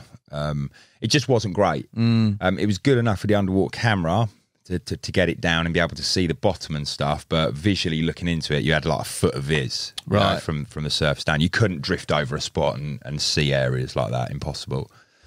And then again, you hadn't seen fish in that bay, but it was just an area that you seen absolutely no fish whatsoever. yeah. Samir, I was going to say, sorry, if you're on a lake that size, it's like any big lake fishing. You can only really fish what's in front of you, I guess. Yeah. But when you found that area of weed, there's actually quite a lot of it in. It's a big area in. You're fishing 200 meters out, something like that. So it's not like you're flicking jollies on it. Do you know what I mean? It's this big. But in the grand scheme of the lake, it was suddenly very localized that you found this shallower water. Like this spot, all the spots I fished, like I was saying to you at the start, I never felt intimidated. Probably this was the least intimidating of all, because I had like a bank to my left, dam wall to my left, then another bank, and then in the middle of it all I had this weed, and it was just like an upscaled carp fishing lake. Business as usual, business as usual. And we sort of spread the rods a little bit, but Samir kind of focused more out on two areas he knew. He knew about a particular bar out there, fished a couple of rods in that sort of zone, and then he fished like the sort of corner of this huge weed bed. And then he suggested to me I fished in between these two weed beds, another area that he's done very well in. And then that kind of left me this sort of the remainder of this bay. And again, just invested a bit of time having a look around with the camera and the prodding stick. And yeah, I found another bit that just took my fancy in terms of there was a huge run of about 150 metres, 100 metres of weed that basically met on a corner. And I just basically concentrated on this corner if they were coming either way. And yeah, it was good. That was kind to us, that area. We both caught consistently. It was sort of anywhere between 3 and 5 bites. I was getting a night. Samir would get 2 or 3 bites a night. All during darkness. It was weird, bruv. Like you by night 2, we were literally setting a clock and counting it down 5, 4, 3. You know, it was 11 o'clock. Nothing happened before 11 o'clock. We never see a show. I think we were there 2 They or just 3 knew nights. when we got into bed. Yeah. So we'd set up as late as possible. As soon as you get into bed, yeah. And that basically, for me, it's impossible to sleep in the day. Impossible. Bastl seemed to manage it, didn't he? But he did love a little snooze up in the afternoon. It's called a siesta out there. Yeah. But it's baking, isn't it? 30 degrees. 30 degrees, 28, 29, 30, sometimes more. So you can't sleep in the day, and you get to like 11 o'clock, you've just eaten, and you're ready, and that's it. And then you're up all night. And I was up all night for 3 nights.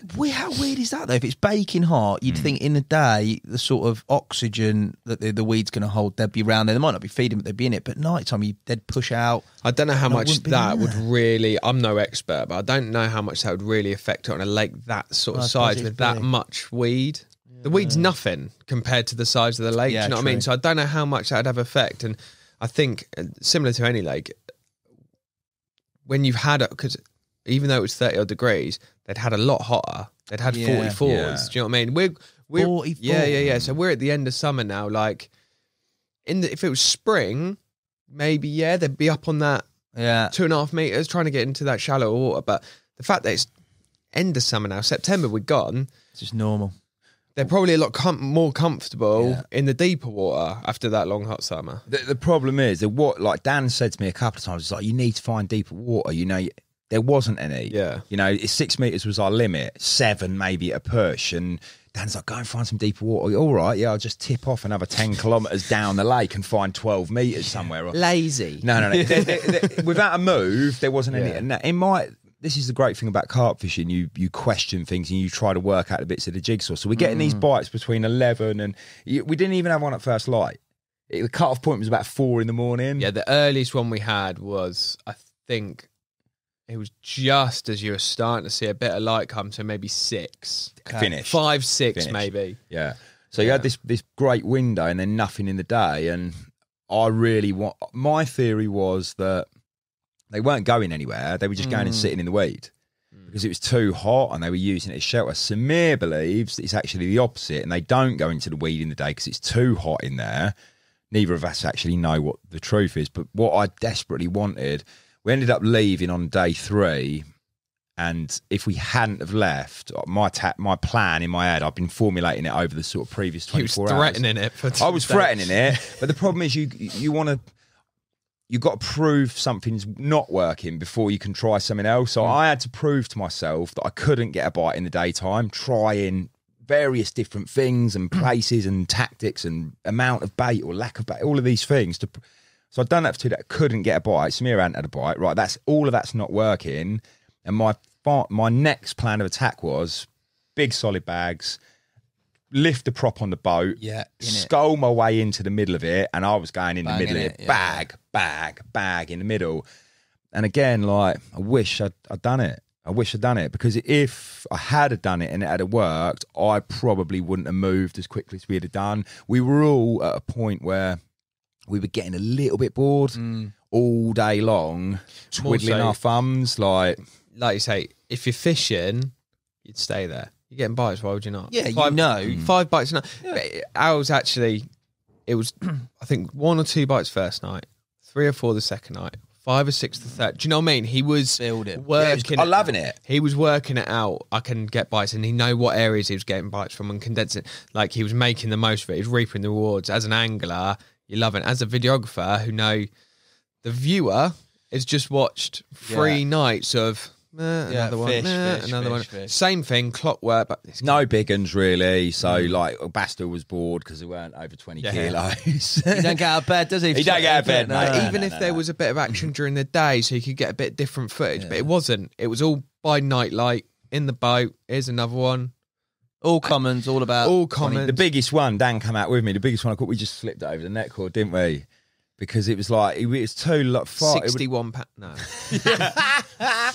No, but it would have been like 3 hours till light, and I weren't prepared to put it in a retainer or sack it. So we were getting to that point, weren't we? I just dropped the cord, let it swim over, But it was great. I loved it. I loved it. Productive. And in turn, biggest one, 33, 34. Right. Samir had a bigger one, didn't he? Oh yeah, sorry. For Al, Samir, don't know how he fucking does it. Yeah. He's got a secret. I don't know what it is, but he doesn't know either. I hasten to add because I've tried. I questioned him. Al smashed him up. Yeah, caught a lot more fishing, had a lot more bites. But I said to him about 3/4 of the way in, bruv, like, what? He said, I don't know. He doesn't know. He loves it. But some people like that, innit? Better to be lucky than good. Better to be. It's all he ever mutters to himself. Better to be lucky than good. Bullshit, that's saying, man. That's bullshit. Like, he's fucking good. He's done something. But he doesn't. Between the two of us, and I have honestly over-evaluated all of this, and there is rigs very similar. He was fishing a slightly stiffer boom than me in terms of he was fishing with fluoro link. I've got armour link. Rig length was about the same size with both with a slip D presentation. Hook bait's almost identical. What hook baits? Cultured hook Tigers. I fished cultures and ended up catching 5 channel catfish. He didn't fish cultures once and he never caught a channel catfish. So as much as they're a ridiculously good bait, when you're fishing at 300, 350 metres, you do not want to be catching a channel catfish and then having to... It's a 2-hour process to replace everything. And I did catch the Spanish record channel catfish, so I hasten to add, like... How big? That was your first bite? Enormous. Because I've caught channel... I remember the first one I caught was at Parco, Del Branto, and I was like so buzzing. Like, I'd never caught one before, so it's a new species, big tick for me, and I've caught them since. And they seem to be a good and is around this size. Yeah. £20. £20? I don't even know. If anyone's watching this, please put it in the comments section. Someone look for me. What is the world record channel catfish? I hope it isn't like 20 kilos. I thought they didn't. Right, but anyway, this I'd never was seen a one. donkey, right? I'd never seen one. First bite, I'm running out. Al's got it and netted it. I don't know. Did you go out on the boat? No. So it just netted it. I'm there with the camera, and I'm like, "What? What is it? Channel catfish? Like, what is that?" And he was just like, and he just went. This is fucking. I'm thinking off. It was huge, Fuck's Hassan. Mate, you've just skull dragged the world record Hassan. channel catfishing. I was a bit pissed off. Like, I don't want to see that. We didn't get a Fucking catfish. photo, man. I'm burnt that we didn't photograph it. And he's like, going to me. This is £20. massive. This is massive. 18 to 22 I've pounds. never seen that anything. There is footage. I don't know. There probably is. There is a little bit. I caught 4 more, and they were exactly what I know a channel catfish to be. This thing was like £5. You're talking £5. yeah, 5, 6, 7 pounds. Yeah. That kind of size, mate. This thing was big, substantial. Because he said to me, "How big do you reckon that was?" That's how I went. Fucking £20. He goes, "Yeah, I was thinking it was about that. It was fucking massive." Wait, that's a whole different YouTube video. World record channel catfishing on jet skis. That's proper black tip.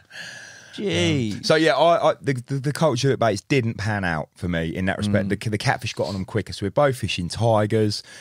The only other, and I've had quite some discussion with Max about it, big difference between what Samir was doing and what I was doing was we had sweet candy tigers, tiger nut slush, mega particle mix. So we've both got a bucket of this Nash particle. Samir kept his as it is. I got greedy. So I'm putting into mine like this green lip mussel extract, which is like literally the tendons and ligaments and all the muscle It's bits. literally just pure smashed up muscle. Yeah. And I'm basically going quite heavy on it. I'm putting that in there as well, thinking my thought process being, you know, there is a huge crayfish issue, so I'm going to have to fish tigers as hook baits or some form of plastic or artificial. The bait that they're more than likely to have seen above everything else because of the anglers that are fishing there and them maybe not having access or the cash to be able to pile in loads of boilies like the Cassian fish or whatever is particles. You know, that is as closest to natural food as you can get. That's why we've both gone down that route. But I'm going to add this natural element to mine because these fish definitely eat mussels. They definitely eat crayfish. They definitely eat snails. That is really their natural diet. So I'm going to give... And I just think my mix became too attractive, you know, and it's happened to me before on other shoots or other filming sessions where I've been caught out fishing with other people.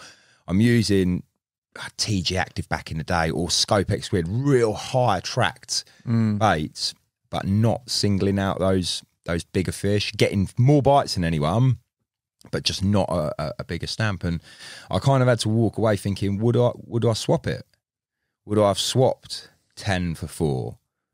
I don't know. All 3 of Samir's were over £40. One was over £50. Yeah, I suppose it depends. What do you want as an angler? Yeah. So Al had 12 bites up to about £33. I think Samir had like 4 bites. It was like a 38 and 2 low 40s. I think 2 low 40s there. Which, you know, So it depends. What do you want? I loved it. and you can't say Problem that's is- coincidence either. No, it's that not was coincidence. way And too that's much. what I was trying to get out of Samir, and that's why we talk so much about it. And I don't know if Samir knew I was pouring that in. I don't know whether he would have made that. So I think it's because it's happened to me a couple of times before where I've seen lower tracked baits. I remember being, ironically, in Spain, Perret, big ups Perret, fishing with, and I kind of wouldn't, I don't want to be like, but I'd never dream of taking a 20ml coconut cream bottom bait out of a bag, mounting it on a hair rig and flicking it out and expecting to catch When you've got not just cultured up baits when that I've you're got a disposing, do you know what I mean? cultured bait, bruv, the Too best. good.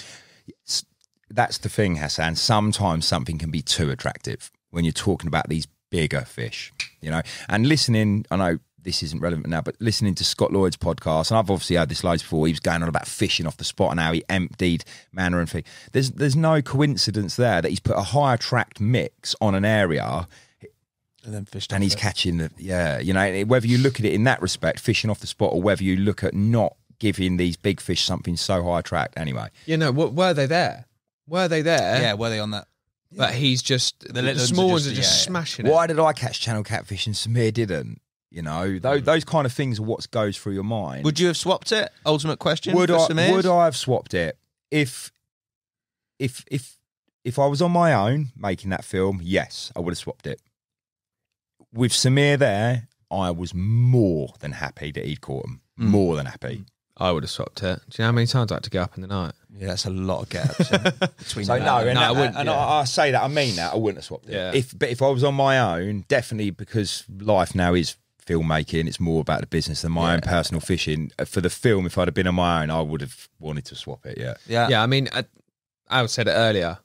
What would have happened is we wouldn't have moved. He would have stayed, and he would have changed things. He's caught now. He knows how to catch them. You would have changed to try and keep catching them, but tried to get 50 fish, for example, in the week. And that would have been my new target. But and I wouldn't have cared if the biggest one was 35. I was going to say, like, you'd carry on fishing it, but just try and then single out bigger ones, because you know how to catch smaller ones. But he wouldn't have moved, essentially. But we did. We moved. Oh, we moved. How far was location 3 from location 2? So was that it? Yeah, that was that spot. Wrapped it up. Anything else happened that we didn't film now? I don't think so. I fucking lost my head with a lot of anglers turned You up. lost your head with Samir? I didn't know. I shouted at him. He shouted at him? Yeah, because he went rogue with a jet ski. Basically, Samir's brilliant. He's 100 miles an hour, but sometimes he just don't fucking listen. And I'm out here trying to make a film. And I'd said to these two, go out here, because when you're going 200 metres on a jet ski and I'm trying to follow you on a drone, I can't just radio back, okay, got that shot now. Like, the radios weren't that. We did have walkie-talkies, but they just were a bit shit. I said, right, you're going out here, and then you stop, you wait for the drone to get to this point, and then you go, and I'll follow you. Do not go past this point. Do not past go. Do not click. Do not go up to that bridge up there. My drone can't go that far. Do not. Yeah, so when you go past this point... He's gone. He's got a saying, innit he? No fucks given. And there was no. That's what he wants when he wants. So I'm saying, don't go past this point, and then you come back, and I'm going to get some shots of you looking into the weed, and because you don't want to do that while you're fishing. We do that bit at the end for the cuttings, and I go, cool, first shot, nailed it. Well done, boys. You did. And then they had a little play around. So I think, what are you doing? Like, and my drone controller is starting to flash, like low battery, 9%. Every time I look at it, 8%. And I know, I was just like, come on, okay. So they get the second shot. Stop at the point. Cool, yeah. Did they stop at that point? Do not go to the bridge under any circumstance. Licking it, mate. And my drone's just hovering. I can just see these two figures disappearing up to this bridge 2 miles away. I'm like, what's it? 4%. 3%. Imagine your controller runs out. I've never risked it to find out what happens. Vucin actually told me it's fine. The drone just comes back. Yeah. I'm not risking that. Put that. Yeah. And so I'm just like, I got to bring it back. I can't get my shot. I got to bring it back. And I'd said to Samir, we're here to make a film, not fuck about. Like, I can't. That's what I'm there. I'm not there to fuck about. I'm there to make a film. And so I've got to bring this drone back. And they've gone for 20 minutes. They're fucking about. They were looking around everywhere, and they've gone for a party and a pint. I don't know. They've come back, and Samir's all proud of himself. Like, and I've just lost it. I was just, what are you doing? What are you doing? I told you to stop. What point? And he goes, well, that's on your management, not listening to me, not telling me properly. No, I told you to stop at that spot. And I'm losing my head, and he's just bobbing about all happy with himself. And then I think at this point we broke the jet ski for the first time. Yeah, that's to come next. Like, so then I'm like, the thing's out of battery. I can't get these shots now. And he's like, well, I've got a drone controller if you want. I was like, if I could borrow that, that'd be great. And he just said, like, uttered to me and goes, don't worry, I'll save the day. You fucking ruined the day. Just a little dig. And I was just like, it was your fault that we're in this situation, because you couldn't. And that was the only time, like, I was like, just like, you fucking idiot. And he was just there, just going, like, all happy with himself, like. And then, yeah, there was a little bit like mine. The jet ski broke. You had to like really love it, you know. Right. So in terms of like the throttle, you had to like let it want to get up onto the plane. I don't know how they work, but when you go slow on them, they don't really perform. You need to get it up on the waves, and then they go. So you have to get it up to a certain revs, and mine wouldn't quite get there. It just didn't want to do it. So I had to really like caress the throttle, and I'd basically mastered how to do it, and it involved being patient with it. And once it was up there, it was perfect. But Samir could see I was sort of, it weren't working properly. There was some kind of issue. Why I did this, I don't know.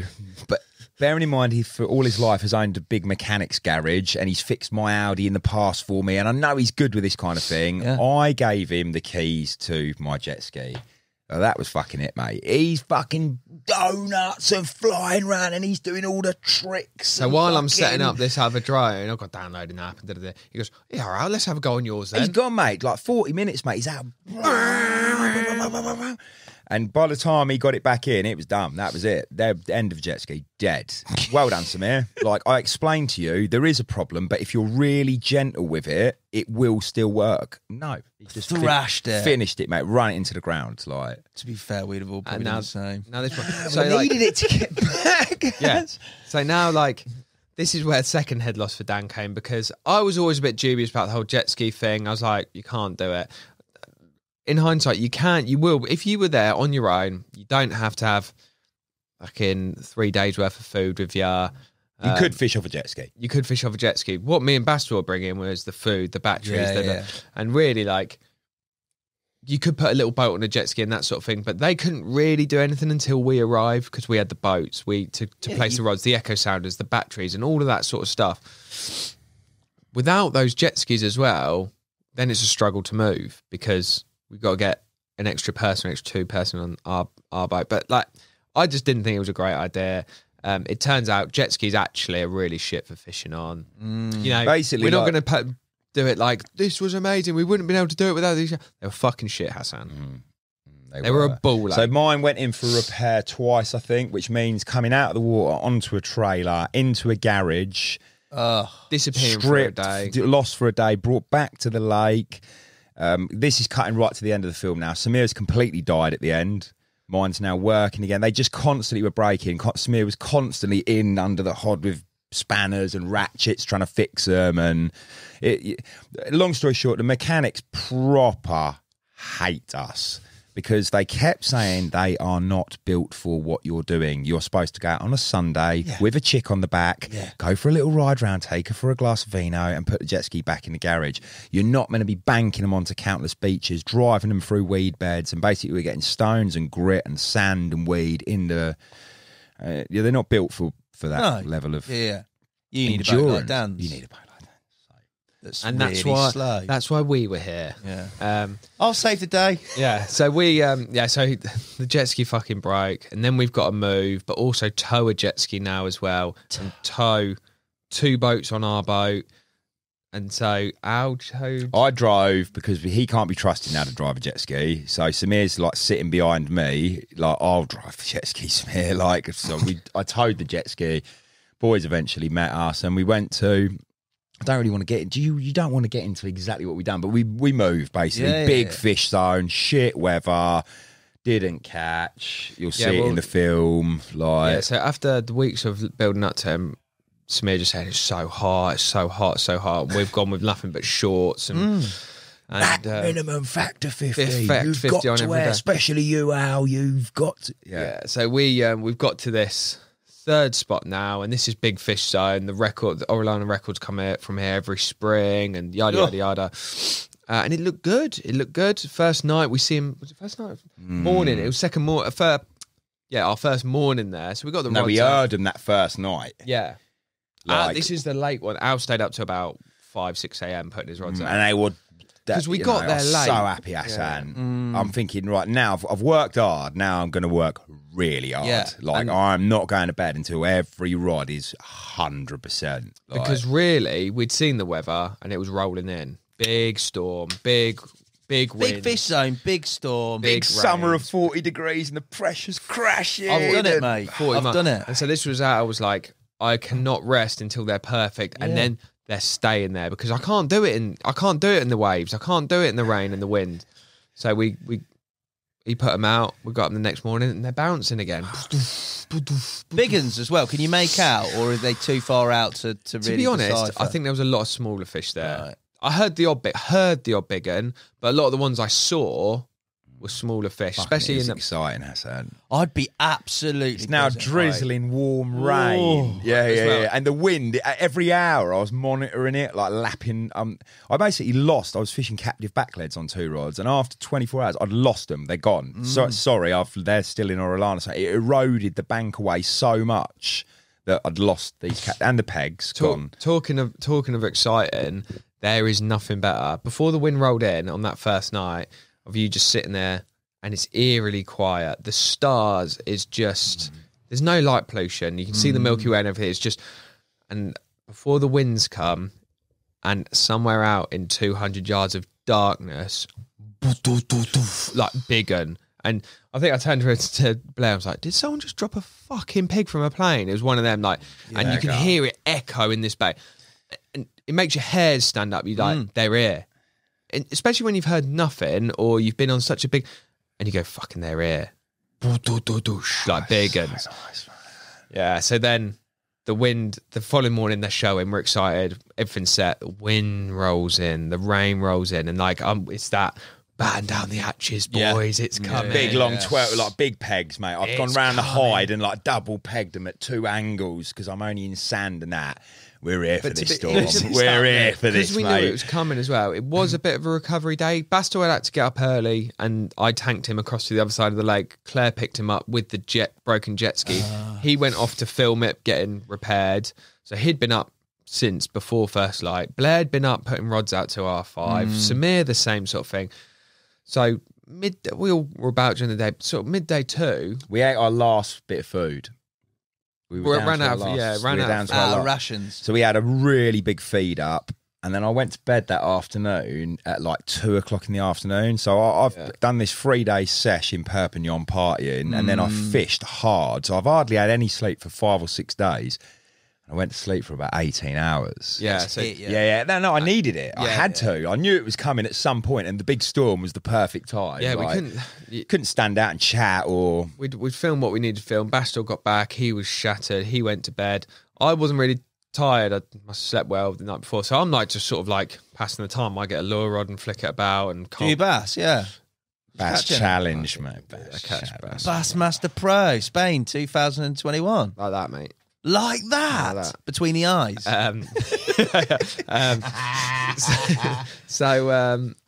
Yeah, but it's getting hard. The wind's rolling in. And I'm thinking the clouds are getting moodier. But I feel like a castaway. I'm on my own on this beach, and everyone's snoozing around me. And it wasn't till I think you got. No, you didn't even get up in the evening. Mate. It just got dark, and that was it. I went through. And I went to bed. Right through, bro. Every hour, it's getting more and more, and I'm just thinking, this is it. This is it. Here we go. And I went to bed. And I woke up the next morning. No shows. Nothing. Talk about anti-fucking climax, mate. Honestly, you mate. built up right there, didn't you, mate? They were there. We'd seen them showing. The fucking weather rolls in, and you're in a big fish. It weren't pressure. Even though like these anglers were tipping up around us, most of them didn't have boats. Our line angles, me and Samir spent about an hour and a half talking about line angles and how we weren't going to cut this bay off, and they were there. I don't know what happened. I don't know. I think the wind took them. Because the wind was blowing out of the bay, not into the bay. It was blowing in, but then it was blowing out. Yeah, when it picked up, it moved out of the bay, and whether they just moved out, whether the pressure. That's the other thing to talk about is like there's a lot of anglers on Orellana. Samir said to us, God, get busy for the weekend. I'm looking at this fucking lake going, busy? You fucking mad? Like, you've been down linear? You seen that? Like, it can't be Bluebell. Like, it's 35. It was busy. It was busy. Just people rocking up. There's anglers on every point. Every point. And if you think, yes, you could go next to them, there's a lot of water, but, 3-4 rods, 200 metres out, spread out, like...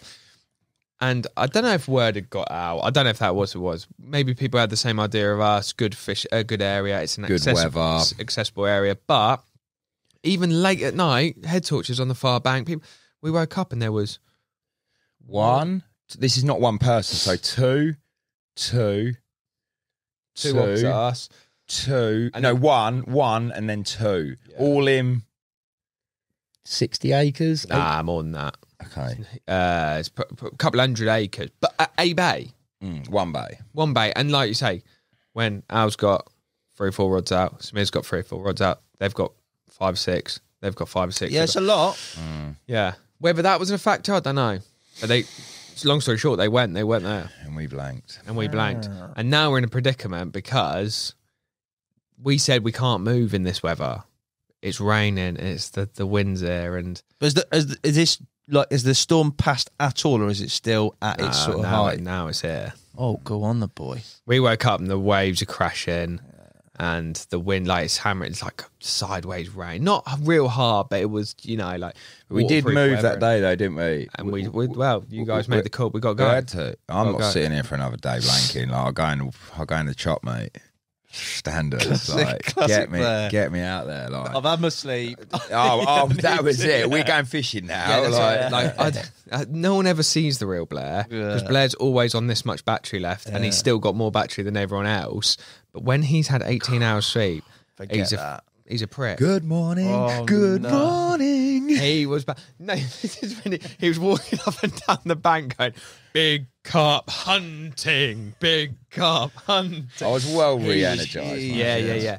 But we all don't get me wrong. Samir was like, "We got to go." I was like, "We got to go." Bastl was like, "We got to go." We had to go. Like, they weren't here. We couldn't just sit there and Hope they turn up. Hope they turn up with angler here, and here. And we were quite quick.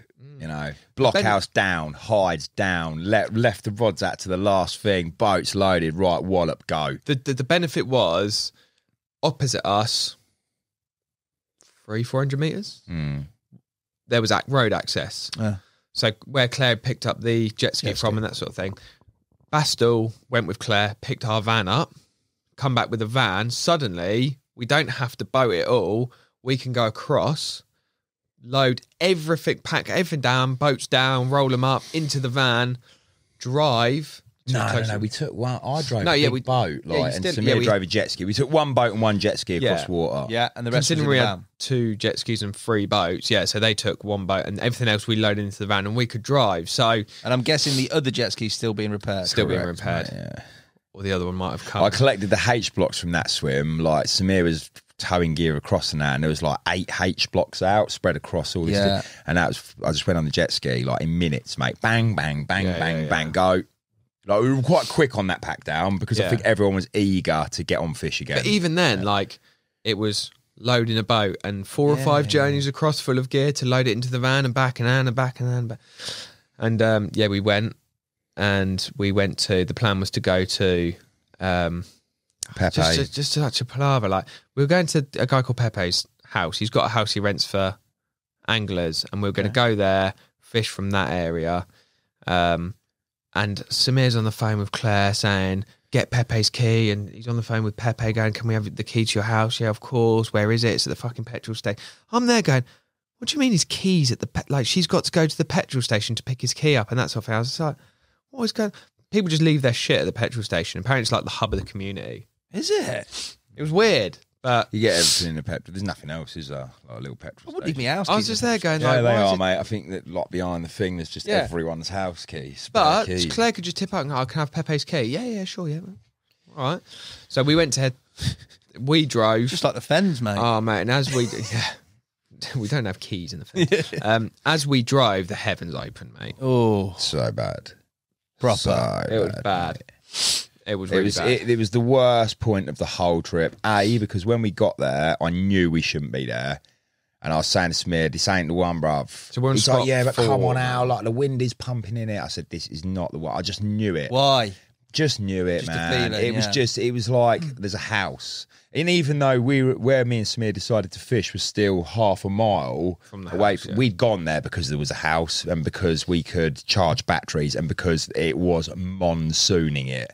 So there was an element, basically, sometimes in fishing, you know, and everyone will have been guilty of it, to where you fish the car park swim, you fish where you can get your van access to it. And we've all been and this was one of them moments where we didn't fish for the right reasons. And I knew it. I knew it going into bed that night, but still me and Samir went through the process. But thinking of the reasons we went there, Pepe has a business. People go and he'll pre-bait this, not the bay that we actually end up fishing, but that area, not even the pre-baited that area. It does bites, basically. Samir had been on the phone to other anglers on the lake, and everyone had been catching on that bank. No one on the other bank. So there was another bit of...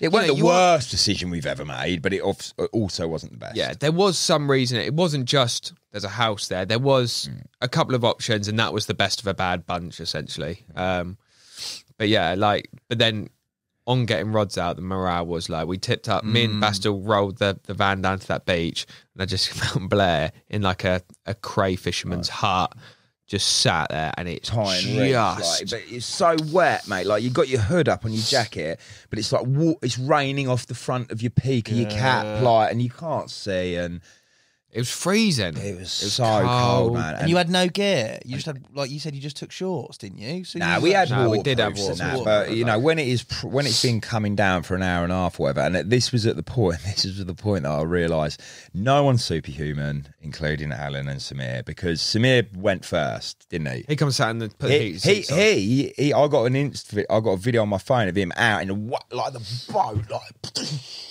spray everywhere. Yeah, as soon as he was there, Al gone to tie rigs. Samir's gone to find spots. We've only got one boat, so he's going to go first. He's going to do his, and then we're going to swap over, and I'm going to do mine. And he come up. I think he only done one H block, and he's come back up, like, and he's just like, I can't do it. Yeah, I don't feel very well. Like, I don't feel very well. So he's jumped in the van. Look at you!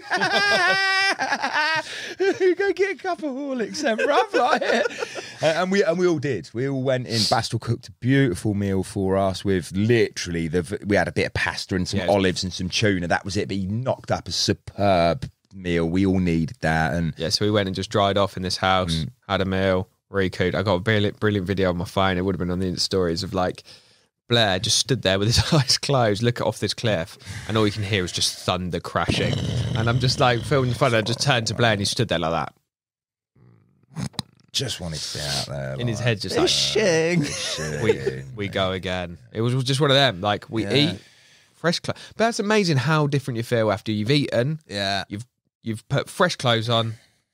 Just suddenly, to get dry, mate. Suddenly there's some sun on the horizon. You just go, we can do this. Like, you hit a low, and it probably goes back to that food thing. If you've got warm food, it's like winter fishing. You wouldn't go in shorts, would you? Shit. When you're wet and you're cold. If you got a good meal, you got good clothes, suddenly you can take on the world, and that's what happened. And I think by about 9, I was starting to place rods, 2-3 hours, and the whole time I was doing it, and I never got a great feeling. But you still look for the best area possible, or strategically do everything with the chance of getting one. And we both woke up. It was no surprise to me that nothing had happened for either of us. I kind of see that. Don't you? You know. Of course you get that feeling. Know. But you fished the car park hard, mate, didn't you? Yeah. You put them out to the best of your abilities, even though you know. And then we went again for the last sort of major move to an area I felt a lot happier at. It had a lot going for it. It's almost directly opposite.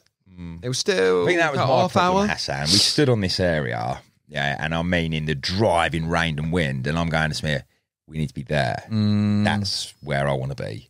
Like, I hadn't even been there, but I want to be over there, and we didn't. But we did that next morning. We went there. And yeah, it was first right thing, cool. Nothing, pack up, load the boats, everything in, sing some songs, have a laugh, drive in rain again, but we just know however bad that move's going to be, it was better than just sitting there, because we all had that feeling. Yeah. It was only half hour. It wasn't too bad. Half hour's just directly across. And we went for that last night. So it was only half hour boat directly opposite over to the other side, where we spent one night, our final night, wasn't it? Yeah, it was last night. Yeah.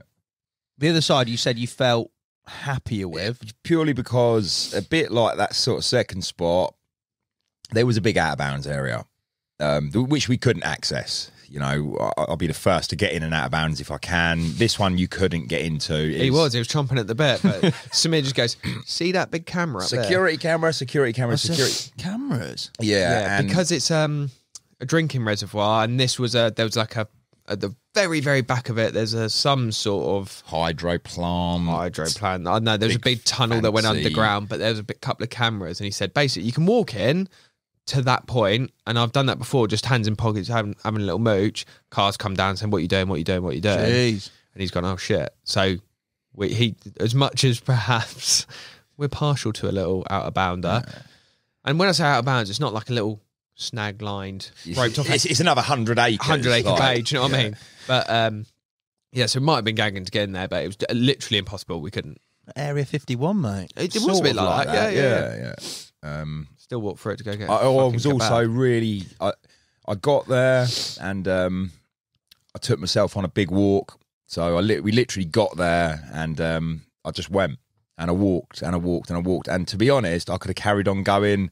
I was that happy and content with life that it was just so peaceful and so tranquil. And Weather had changed again. yeah, it's now nice again. Wind And had died, and I just was walking bay and bay and bay. And I knew at some point I'd have to start walking back. I'd never get my rods out, but I was really content. Yeah. And I suppose a little bit of that was, there was a bit of sadness there as well. We're now on borrowed time in terms of it is the last night. And it was a lot of it was quite emotional in terms of I'd had this amazing time and it was coming to an end, and we're now at a spot that I'm just like, this place, man. Like the other side was very mountainy, and you like everywhere you looked, you were just like, this place is incredible, man. And the other interesting thing about here, I don't remember referencing this in the film, but that second spot where I was really having a lovely time catching, and when we got there was a couple of dead carp, and yeah, so like 25 pounders, 20 pounders, 30 pounders dead on the bank that had been ottered. And the opinion of the Spanish anglers, we never actually saw an otter, but Samir's like, I've seen loads, you know. And he guaranteed me we'll see. Yeah, he was like, you will There see are loads them. of them. We didn't, like, disappointingly, but we didn't. But anyway, the Spanish anglers, they are absolutely convinced they do not eat fish or eat carp. They won't kill carp. We know, you know, little furry creatures, massive carp, they ain't going to touch them. Anyway, so this second spot, there was 2 carcasses, and ironically, we caught a lot of fish there, and we've arrived at this spot now, and I found 3 or 4 dead carp and a dead bass. Quite fresh. Yeah, really quite fresh. So you know the otters have been there, and it's logic, you know. Yeah. The otters are no different. If there's a food source there, that's where they're going to invest their time hunting and feeding, and yeah, so I kind of remembered that from the second spot. And as much as I didn't want to see these dead fish on the bank, I'm thinking this might be another good area here, you know, because there might be a decent amount of fish in front of us. Yeah, went through the process. Don't need to bore people, but yeah, same level of effort. No massive rig change. And we see him show. And we did see. Now we see him show like long, like we were going to kind of fish this buoy line, basically the entry and exit point into this out of bounds area. And I was also sort of fishing another bay, which Samir said had good form, but out of nowhere, one's gone over, and it was so far out that we actually see we it. hadn't, you know, for 3 days now, we haven't seen a fish or seen him show. In all this weather and amazingness, we hadn't seen anything. We were just chilling in this. We just put the blockhouse up, having a brew or whatever, talking plans, and just over someone's shoulder, I've just seen it. Bigger, really like, real long. big buzz, mate. Big buzz, yeah. It just changed that mood again. Like, fuck, they're here. And They're here. in Samir's head, certainly in my head, I had no intention of going 300 metres out and fishing out there. It wasn't in any of our agenda to even look at this bit of water, but we've been given that sign, and then we see another one, possibly another one. He was gone, mate. Samir was gone. Yeah. Echo Sound, he was out there, and he was out there for quite some time, and he come back in really excited. He's like, mate, like, this is a big carp zone. Big, because you had like 35, 40 metres of abyss, and he found a plateau out there. And they were showing over the top of this plateau, and it was 12 metres or 10 to 12 metres on top of this plateau. It's like a needle in a haystack, really. Without seeing that one show, you wouldn't go and look at that. Yeah. It wasn't a huge plateau, you know. It Yeah, might have been that's what I mean. half an acre or a quarter of an acre on top of it, this area. But And from 40 to 10 metres. Jeez, that's some feature, isn't it? that's a feature, you know, in a venue of that size, you're looking for those. So that was straight in the GPS, you know, and I have no doubt now whether he's fished it since, I don't know. He will fish that area again. So he's got a rod out there. I basically placed my 4 rods. I'm not sure what the Spanish rules are, but I had one sawn off with me just in case there was ever a stalking opportunity. So I've done my proper rods, and then I'm looking at this rod thinking, don't be lazy, Al. You've got to use. And I hadn't used it all week, you know. But I was like, I'm going out there, I'm towing one out onto this thing. I've gone out there, didn't fish on his H block, but I fished right off the edge of this plateau, found the right there, got the rig down, really happy with it. I've come back, I've got like 20 minutes from the back, no line. On a GT 4000, I don't know what they hold, like 300 metres or something, a £15 bullet. But anyway, I didn't have enough, and I've had to fucking go all the way back out, lift it up, bring it back in, and I couldn't fish that spot, sadly. But yeah. Fair play for trying. Yeah, though, mate. the try was there. And yeah, you've seen it in the film, but I had 2 or 3 catfish that night. which meant no sleep again because you got to catch it, you got to replace the rod and the whole rigmarole. And then I caught a carp, which was a big... This is where they sent me on the wild goose chase. Yeah, you should The tell kebab? that. Yeah. What? So you've run out of food, haven't you? Because Yeah, Bastl's done the We big have stuff. totally run out of food now. Yeah, we had a little... Yeah, we hadn't got any more since that pasta. got Yeah, nothing. yeah. We got like a few Coronas, like a few beers. What did you do for like? Because it's baking. What did you do for water? Did you have enough of that? Drinking throughout the course of the day? Yeah, we had... So every shop run, Claire would bring 40 litres. Right. Okay. 40, 50 litres, which would last us a few days. The Coca-Cola was really crucial. Yeah. You know, the sugar. And we'd run out of Coke. We just had some Coronas left. We didn't drink hardly at all the whole time we were there. really, Like, yeah. I mean, like beers or anything. I think we had one bottle of rum, which we drank half the bottle between the four of us. We weren't getting on it or anything. But I remember this last day, we were down to the bare minimum, and there was a restaurant on the opposite side. And like that's This me is and, where me it and Bastl started. are like, tonight we eat steak. Yeah. You know, and we'd had a steak on the first night, and they do it proper over there. They're like huge Massive cuts. great Of, like, things, yeah. So look, But we're having again, a it's- steak. That's half hour on the boat. Pick the steak up, half hour back. So it's short straw, obviously. Well, Samir, he's he's been Like a child. Only Like, child syndrome. yeah, isn't only it? child. He's not an I'm- only child. I'm but not doing it. I'm not doing it. Yeah. I'm not doing it. I'm bigger than that. Like, of course, I'm having a steak, but I'm not going in the shorts. Whatever, Samir. I can't even bother to argue. So we've done 3 sticks, and Dan lost. Fixed, mate. It weren't fixed. It weren't fixed. Yeah, it's hard pulled short straw. And I'm like, fuck. Like I say, order a steak or just have to go half hour in a boat, pick the steak up, half hour back, probably cold by this point, on my own in this fucking little boat, getting dark. And I just thought, oh, for God's sake. Samir's come, saved the day again. I'll get Claire to pick a kebab up. This is something I've got to interject here. Like the one thing, Samir's he's amazing at a lot of stuff. What he's not very good at, and I've witnessed this is collating a list of things we might need in one sitting and then ringing his beautiful wife and telling her, can you bring this? Now, what Samir does is he thinks of one thing we need, he rings her, tells her to go and get it sorted. So in many instances, she would come and do that task, whatever Pick the it may jet ski be. up, Pick the jet ski. drop food But then off, she'd get or- home, he'd fucking ring her again. And again. And again and again. And at this point, I remember filming him because he completely, she kind of wears the trousers. I was like, you ain't got the balls, bro, have you? He's like, I can't do it, man. I can't do it. I can't ring her again. I can't. I was like, you got to. You got to. There's a kebab at stake here.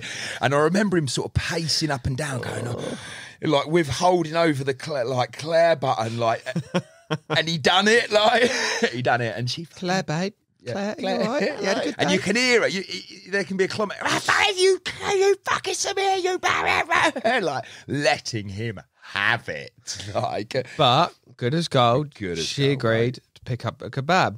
And What now a I told soldier. you about this little building and that sort of thing, and I have to walk around under the security camera, round the gate, and she'll drive as far as you can up to the gate. He said it's 500 metres, 5-minute walk. I was like, okay, cool. And I was thinking, fuck. The other thing we haven't mentioned is before we've gone, it's really rough terrain, desert-like, big stones everywhere, like dead trees and that sort of thing. And Samir said, very careful, never turn a stone over with your hand, ever. Always roll it with a foot, and not if you're in sliders or anything, only if you've got shoes on, because scorpions, snakes, they're a very real threat.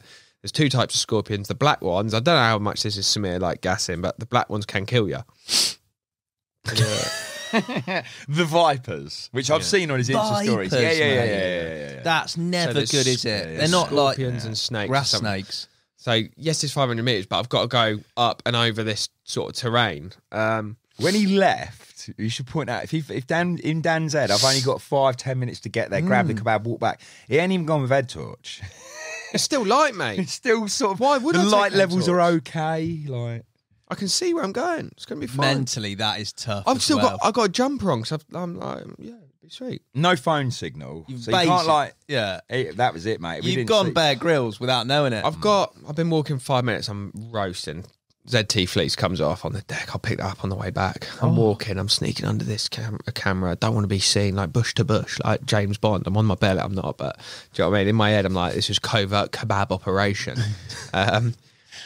And I'm walking. And he said, right, get to this point, and you have to kind of, because there is a gate there. You go off road, I'm stumbling all over these rocks thinking I'm going to get fucking bit by a snake at any point. Down for it, and it's getting darker and darker. I actually got all the way down to the lake, round the lake for a bit, then back up the hill, through the bush and bits, and like spiders' webs are hitting me. You should know at this point we've lit some citronella candles, and the three of us are sitting there with some ambient music on. We're on our second Corona. I'm sweating my and fucking we are literally talking about star constellations and like waiting for the next shooting star. And honestly, I remember at some point going, "It's been about an hour and a half, and he's still not back." Like honestly.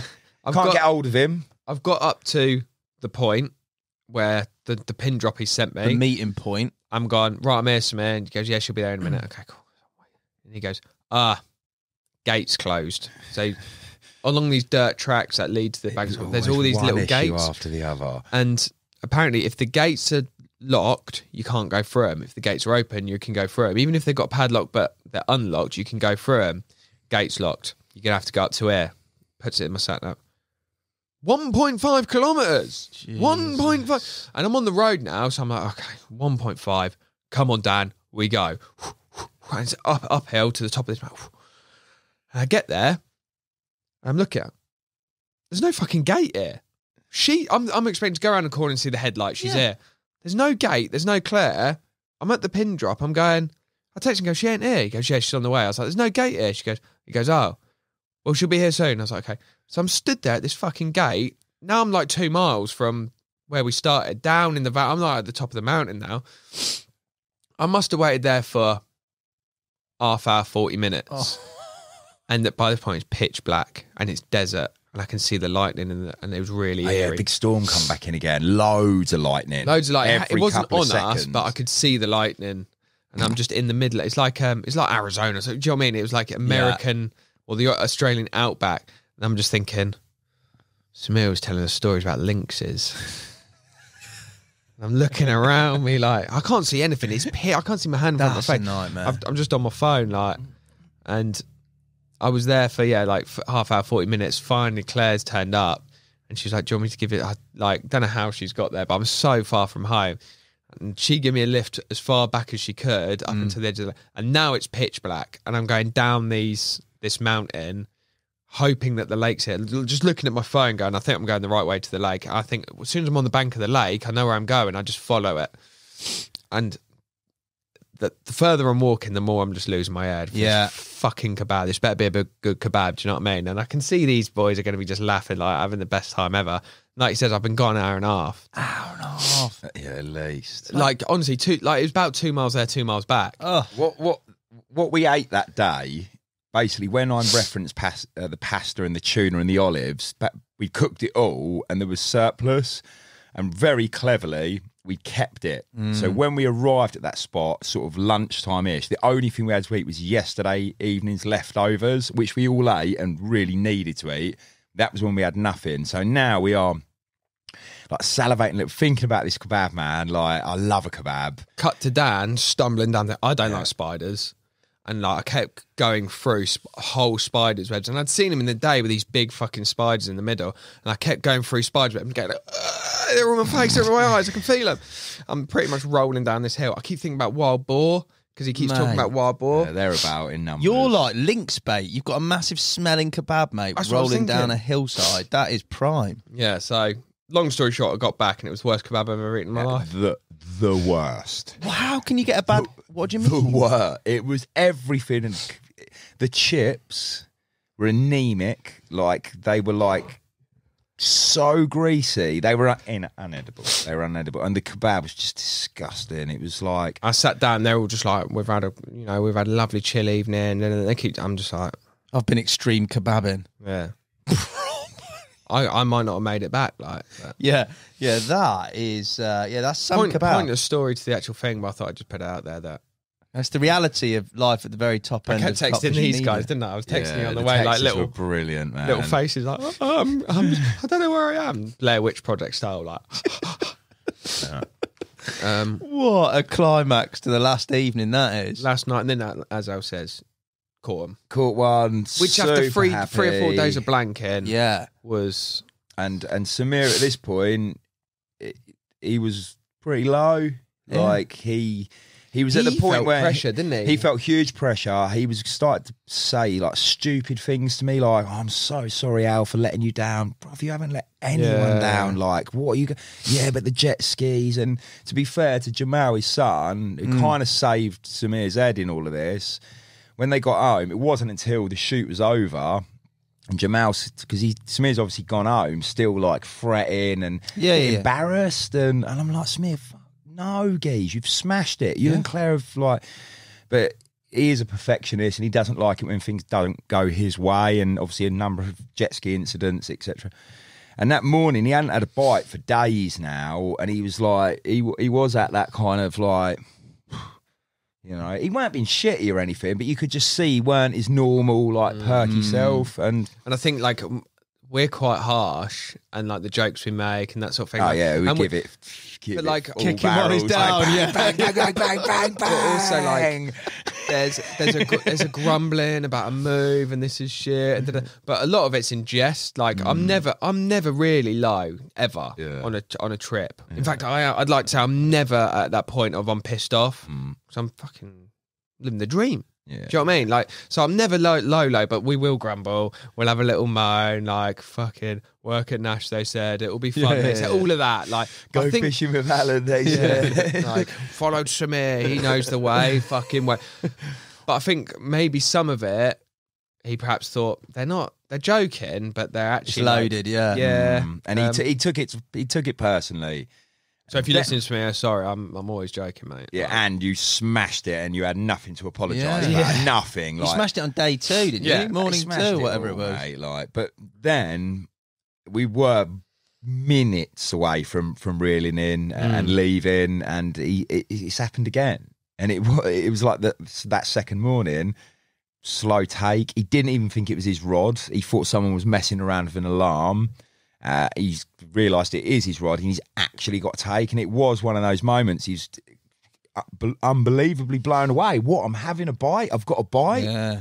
And again, I called it real early on. Good, and you just know. If you watch the rod tip and stuff, and I was like, good, and it's another mega one. Yeah. The perfect sort of film ender. And like I was saying earlier about mixed bag in there, it wasn't one of these torpedo comments. Like, it was gnarly, mate. Yeah. Real gnarly. Big gutty thing, no chest. It had clearly some damage to its scales at some point, caught by cormorants or caught in a net or whatever. But they'd healed, so like half it looked like a bit like fully scaled mirror scales. Really, it was big fish. Common though, like £42, something like that. So like mega way to end. Yeah. Mega way to end on that last morning. We were the ones who were rushing to go because we still had stuff to wrap up, big interviews, shoot some more for the intro. We hadn't got, because the jet skis were shit, they're quite hard to film and that sort of thing. So we wanted to spend a good couple of hours filming the jet skis and that sort of thing. And we had a lot of work to do that day. So I'm like, we need to go because we're going home the next day. Do you know what I mean? Time is ticking. So, and Samir, like, to be fair, bag, he absolutely pulled it out of the bag, and then he bailed on us. Then he was broken. You know, he won't like me saying this, but the fact of the matter is, after 7 days or 7 nights, and I know he's done much bigger trips, and I know he can do much, but that was the end for Samir, and he was like, I'm not doing tonight. I'm going home to have a shower, and I'm going to go for a meal with Claire, and I'm going to you're a pussy. You're a pussy. And he did. He bailed. He went and had a nice warm bath with his Radox or whatever he does. And we went back that day, and Al said, I'm like, last night, we all got long journeys home the next day. We've got these interviews to do, and we're still like I was saying earlier about we did the interview here. We're still playing with the idea of doing it in the morning. Al goes, no.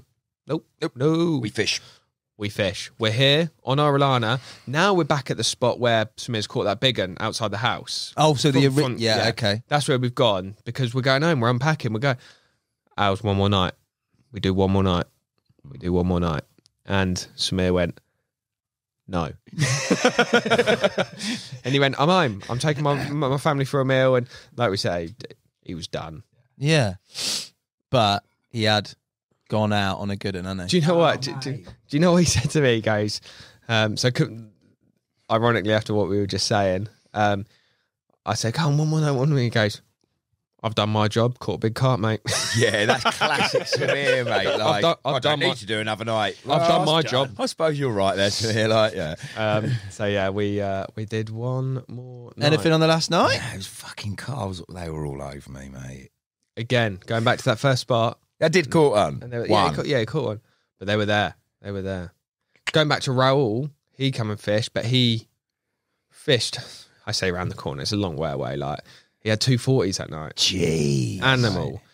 But, yeah, they were there the next morning. I was watching them show 3 at a time. But yeah, Al caught one for the last night. Annoyingly, you know, I'm not saying it would have been any different, but I'd be packed up by about 8, weren't it? Rods in at 8 in the morning, 8, 9. Yeah. Well, this is why. And I was desperate to see it out to that 11 o'clock period again, but it won't. Well, we had to be on the road for the airport at 10. Yeah. We had flights to catch. Actually, Blair had flight to catch. Celebrity. You know, he mugged me off earlier for going, Dan doesn't want to do it. He flew out. Yeah. Who flew home? I flew home. But that's only because when we He's went a celebrity angler. And he said, I'm not flying. I'm not driving home with you long-haired peasant. I'm getting a flight. So you drive home. We'd actually planned to leave earlier than we'd left. Yeah, it was my fault. It weren't your fault. It Nah, was the storm's it was fault. the storm's Basically, fault. we got caught out with a storm. Yeah. We didn't envisage we'd experience almost a full 24 hours of not being able to get the cameras out. And that kind of put us on the back foot a little bit. We'd planned for the end to be able to sit down for a day, shoot some more for the intro sequence, shoot the jet ski stuff, shoot interviews. But if we hadn't extended our trip, that last day was going to be pissing down with rain, rainy, windy, awful. We're in Spain on jet ski. We couldn't do it. Yeah. Especially if we were trying to add some shots to the beginning, it just wouldn't work. So we were like, if we stay one more day, we've got one more day of good weather. And this is why I was so desperate to leave that final spot, because I was like, we've got one more day of good weather.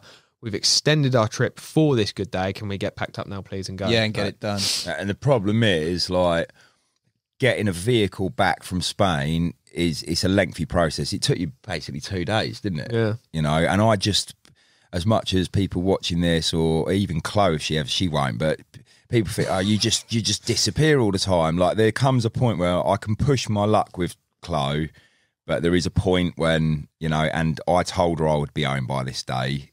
And I was going to be home by this day. I won't let her down in that respect. Yeah. Like, I think if I'm straight with her, then everything's fine. And to turn round, even if I had to explain that it was because of the storm, it was because of this, I weren't prepared to do it. You know, I'll push it as far as I can. And Dan understood that. And so I was lucky thank because you, my Dan. girlfine was away that weekend. So if she you was were- waiting You'd for have me been in to, the I same would have been in the boat, same boat, like, mate. Like, yeah, right. of course. I've been away for 2 weeks. Can't take the piss. Yeah. But she was away, so I wasn't coming back to anyone. So You've got time. Al still got home on, like, say, the Friday evening. But instead of having 2 days travelling leading up to that Friday evening, and thank you to them, we had 2 more days of shooting, fly home, still home on that Friday evening. But instead of wasting time in a van, Airport home, we got 2 more days of shooting, and we were able to. We wouldn't have caught that. Like, Samir wouldn't have caught that £40. No, we you wouldn't round have it off. I wouldn't have had to walk through and get that kebab. Do you know what I mean? I wouldn't have caught that last one. Like, so it was worth it. Good call, really good call in the end. But yeah, I had to drive home on my own. let's put it into context. Dan took himself to Santander, booked himself into a very swish hotel, of which I've seen where he parked the motor out front of the revolving door. There was no skimping on this. And then he's booked the Commodore suite on the ferry and the private lounge. And all, so he dresses it up as, oh, poor Dan. It weren't really the poor Dan. He even took himself to Zara and bought a new T-shirt. So I know. One new T-shirt for Dan. This was a luxurious moment for Dan. Yeah, If I'm driving back, it's gonna cost you, boy. Well, the thing is, it didn't because he wasn't coming on the ferry. Now and they wouldn't refund me. You know, I just got the best room I could. Nice. But on this point, it's really not a bad journey. If anyone's thinking about going to Orellana in your own van with your own stuff, so from Samir's to Santander was a 7-hour drive, bit of a stint. Not too bad. That's not too bad. I stayed in Santander for a night because of the way the ferries were. And then I got a ferry home. The ferries are very long, 20-odd hours, 24 hours. That's less than ideal. But It's not. But it is. But if you're going on an adventure like that, to wake up in Spain on that ferry, having slept well, it really sets you up for a good session, if you know what I mean, rather than a 14-hour drive. Like, funnily enough, we're going away tomorrow. We're going on a big job tomorrow, and I'm really not looking forward to it because 20-hour drive. Yeah, 20-hour drive, and we're all going to be shattered. Fact. Yeah. Fact. But the thing is, like, it's not like you getting this ferry over to France or whatever, where you park on it and you sit on it. You park, you lock your van, you go up, and you've got bars, cinemas, casino. Like, so if you want to make a trip of it, and I've said to Henry, Loz, my mates, like the boys who want to go do it next year, I'm game, because it's not like I've got to go out there, I've got to book someone else's rods, and do you know what I mean? Like, go on one of them guide. It's not about, I'm not about that, but to do from my house, drive down to Portsmouth, a couple of hours, jump on a ferry, chill, have a beer, sleep well, get to Santander, maybe do a night there, make it fucking have a night out or whatever, or straight from there, 7 hours drive. In total, that's 10 hours driving. Yeah, the drive time's nothing. Geez, that's a piece of piss. Yeah. Like, you do that, coming to the work. Easy. Do you know what I mean? So it's, when you think Spain, you think it's so out of touch or out of reach, but yeah, a bit more expensive because you've got to book a ferry and that sort of thing. But anyone who's thinking about it, to be fair, it's 20 hours sleep, I'd take that, mate, right now. And also, you know, you're saying a little bit more expensive. I think by the time you've done all those tolls on those French motorways and your fuel, you it's more cost effective to go on the ferry, definitely. Yeah, and better for your health. What it means is you can. The only problem with Orellana, things to look at are boat licenses. If you're going to go, you got to do it properly, do your research, but do your boat license. Spanish fishing license. Spanish fishing license. Apart from that, you really like, you're no different than driving to Cassian. Or we've got a big job tomorrow. We've got a big drive. Big job on. There's always a big job on. But it's nothing on, you know, going to Spain. Where are you going tomorrow? Just beep it out. Maybe that's the way to do it. That'd be funny.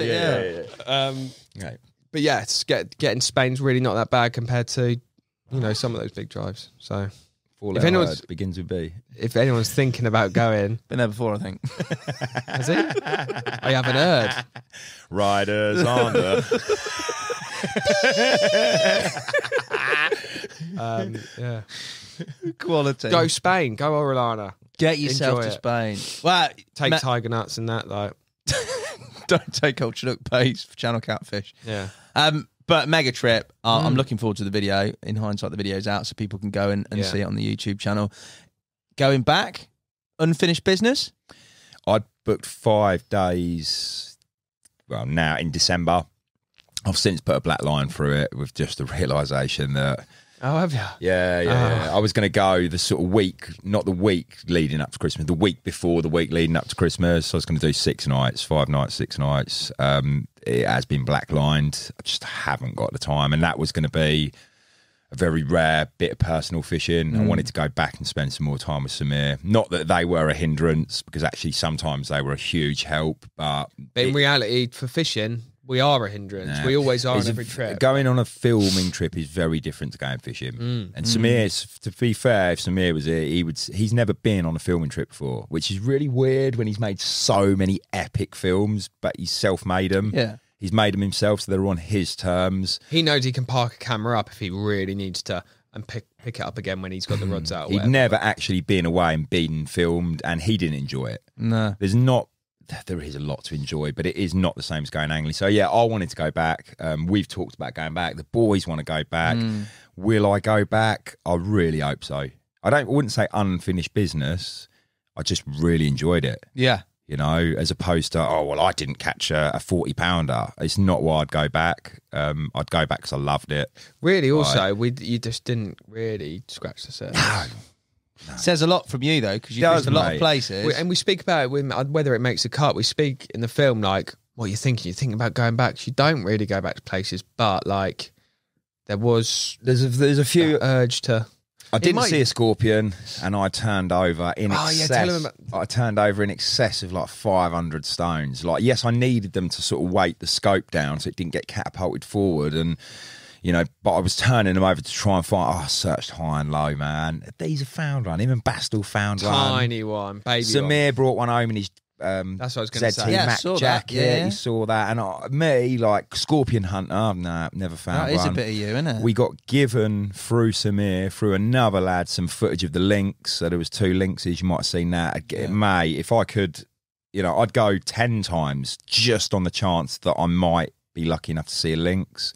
Interestingly, when I posted that video, a number of people messaged me saying, you need to send this footage. I don't know if I told you this. You need to send this footage to like the World Wildlife Links Organisation because they are so endangered. Like so rare. They were like, you need to send this footage. You need to give a pin drop of where these animals were seen. And I did look, and they are like incredibly rare. So because of all the deodorant, mate, they're being harvested for it. I killed that 2. was poor, Hassan. Proper dad joke, but it's got to be done. Yeah. I was just. You got it. Yeah, it was so bad. I was going to say it might be in danger. I killed 2 protecting myself and my kebab. Like. Mate, yeah, you got to keep your kebab. I can't believe it was a pants kebab after all that, mate. It weren't bad, but it weren't great. That's poor. I would have rather the lady had bought me a polystyrene box for €20. Personally, the other thing was we talked about it earlier. There is definitely that element of, mate, what if the next one blows your mind? And that is special in this day and age. That feeling. Samir caught something which just blew me away. They're £40 bigger. Mirrors like that, people have caught them £40 bigger. That is when it goes.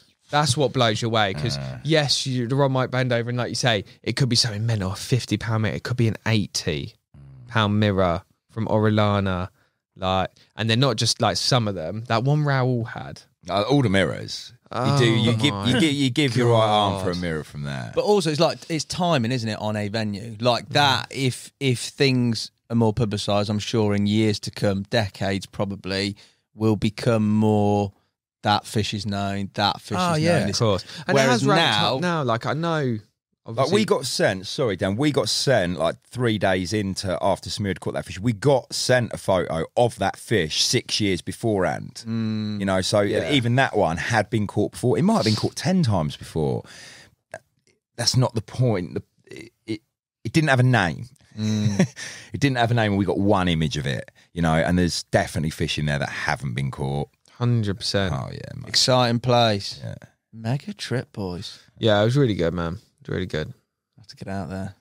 So by the time the other thing is Samir, we haven't really spoke that much about Samir and his lifestyle and how he's tailored his life. I know you touched on it in the beginning, but coming away from that and going, Samir carries on. Yeah, he's there now. He's out now on the lake. I spoke to him this week, and he wouldn't answer the phone to me. He always answers the phone. He's not answered the phone. He eventually rings me back. Oh, I've got £50 in the net. Yeah. He wakes up we like I say, we've come back to reality. His reality is getting up, having a coffee, and he's worked fucking hard for that. Tell him about. That's a really nice moment that the cameras didn't catch. Yeah. So they asked me in the interview, what was the best bit? What was and the best bit for me was arriving at that second location. So the big drive. We get there, and we're both in work mode. Pod set up, rod set up, fresh lag leaders tied, and we're grafting. When I'm doing that kind of thing and I'm in the zone, I want to be left in peace and quiet. I want to concentrate. I want to make sure the knots are bedded down correctly, and I'm working. In my head, it feels like important work as well. Fucking Samir, mate, in my ear hole, shouting at me, down the back, and you just want a bit of peace and quiet. And he wouldn't. It's rare to get it from him, any sort of quiet. And I'm kind of ignoring him, I'm thinking if he's going to get bored in a minute and stop talking at me or whatever, and I'm just cracking up. And then he kind of said something that did make me stop. And he was poised on this corner, and the sun was now. There was all these colours in the sky and these clouds. And he said something like, ow, in his usual shout. He said, ow, ow. It's moments like this. I've worked my whole life to be here now. And I actually dropped everything I was doing, even though I'm trying to be ignoring him and I went over to him, just give him a big hug. And I was like, bruv, you deserve it. You fucking deserve it, mate. And it was a really special moment, because everyone dreams of whatever they dream of. More money in the bank, nicer holidays, nicer car, their own fishing lake, a beautiful family, whatever it is that you are aspiring to achieve in life. Samir's dreamt about this and he's made it happen. And that's a proper credit to him. Yeah, totally. A proper credit to him. It's no luck. It's not luck. It's not, he's not found himself there. He's fucking. No, he didn't get. Mum and Dad didn't put a load of money in his account. He didn't have a grandfather die. I'm going to travel Europe now fishing. No, he's fucking. No, he's grafted. Yeah. No, he's a boy. I spoke to him a lot on the phone. It's impressive, mate, because it's not been a smooth journey, and I'm sure I'll pin him down for a podcast to talk about all the non so smooth bits about France and stuff with regards to all that. But yeah, and like it's I know good to see. We're beginning to wrap up, and just another mention in that film. It's not happening without Claire. It's not happening without Jamal. Like they saved our lives. We ran out of food, ran out of water. They were there. Jet skis broke. They were there. Like bring a kebab, whatever. They were there for us all the time. They were just brilliant. And like him and her are just like the ultimate power couple. Like they're just good. They're good people. Yeah, that's probably the best way of saying it. Good, solid human beings. Really good people. Beautiful people. Yeah. There was a rumour that I hated Samir. Samir was like, we need to cross this Big room. rumour. Yeah. So Samir knew it. Dan knew the rumour. I don't know who started the rumour. I don't know. It just I know what it happened. is. I know what it is because Samir, he's too high maintenance. Yeah. If you're listening to Samir, you're too high maintenance, mate. Yeah, high maintenance. Yeah, so if he wants emails answers me, now. Yeah. Like he's edited a video. He's done. He expects like everyone to just stop, Drop it all. Like because there's not other important things to do than watch your fucking film, Samir. And he wants the feedback by the next morning.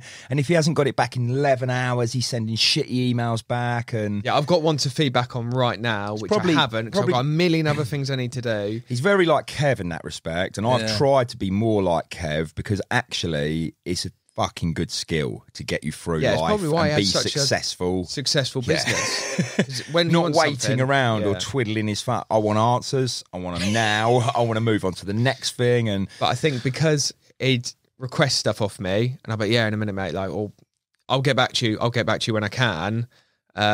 He just thinks I'm ignoring him, or I don't like him, or like, and I think it started to snowball a little bit. Which another good skill set in life is prioritising. You know, if Dan's got a load of work on his plate and we're not launching Samir's film for 3 months, it's not critical. Samir gets his feedback tomorrow, but then I can't remember where I was going, but yeah, he just thought like high maintenance. He just thought I didn't like him because I didn't get back to him. But it's not the case. Oh, that was it. I'm also a right sarky little bastard. Like you know it. Everyone knows it. I'm a prick. But sometimes if I do it on email, it comes across like I'm digging someone out. I'm being a bit of a twat. Well, I'm not. So when he says stuff to me and I've just got some sarky little remark, he probably thinks I'm that little twat. Like he's fucking digging. Yellow hat wearing. Yeah, he's had a go at me there. I love him. So maybe he thought there was some resentment there. So there was this rumour that I don't hate anyone. Do you know what I mean? No. I'm a hippie. I'm a lover, not a fighter. But now you're boys. But we always were. Always were. But there was this room. I got in the car from Madrid when he picked me up from the airport. He's like, we've got 3 hours together and we're going to squash this rumour that we hate each other. I was like, there's no rumour that we hate each other, mate. I'm fine. I won't reply to you like that. Like, it will come. Like, but yeah, at the end of this trip, I fucking hate him. Now I hate him. No, like I say, I cannot sing their praise enough because they're such good people. They've made such good lives for themselves. They were both amazing on that shoot. Samir was brilliant as someone to film as well. He works hard. He's good on camera. He catches the fish. He does what you want. He kept saying to me, "It's my job, Dan. You tell me what you want." So when I say, sit down and talk about this, he'd just drop everything and sit down and talk about that. Sometimes he's a bit like, I could tell he was frustrated because I'm holding him back. Yeah. But he's dead good. He's dead good. Just to end on that point as well, like I've known him a long time now, and I walked away from it loving him even more than I did beforehand, and it's just a little bit frustrating. And I think if there's going to be a failure in this film, I'm going to call it now, it's still going to be you guys are still not going to get to see the real Samir yet. Yeah.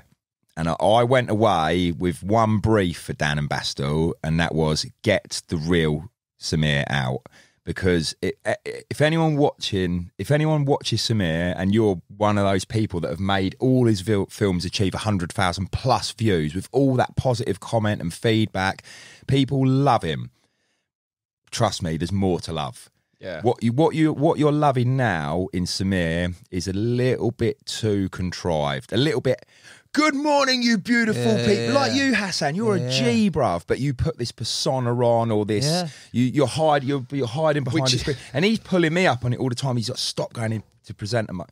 Stop going into presenter mode, Alan. Yeah. Just be yourself. And they're trying different tactics at the moment. And I really wanted that to come across in this film. I don't think we'll have achieved it. Which is really hard, no matter what you do, how comfortable you make someone. Sometimes when they know there's a camera rolling, they will not be themselves. They'll be a little bit phone voice, a little bit say what I need to say instead of just being the raw. And sometimes that's good. Sometimes that's really good to get a point across or talk about a specific topic.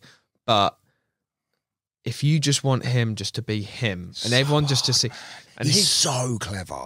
Yeah, he knows so much about the world, everything. He can literally have a conversation about anything. Do you want to talk about submarines? Samir will talk to you about submarines for an hour. You want to talk about photosynthesis? Samir will talk to you about photosynthesis. I've had. He is just a G, mate, and he's got a big heart. Yeah, like a really big heart. So he's got all of these things, and I just don't feel, having watched his photography stuff, having watched the stuff he's done on Nash TV, you just see this one-dimensional Samir, mega big carp hunter, with Claire, going to these crazy locations, and I want to, going forward, even from this film, if it hasn't quite worked, get that real so I was Samir, saying, man. I was saying, like, because we always know, we always want it, but it'd always just be like, you need to try and get a long lens on, hide away, just roll them. But then the audio he might not be mic'd. Yeah, he might not be mic'd up. But as soon as he clocks a camera, he'll be like, right, I need to say what I need to say. Yeah, we need to go find that spot and do this and do that. But really, you just want them to have the most natural of conversations.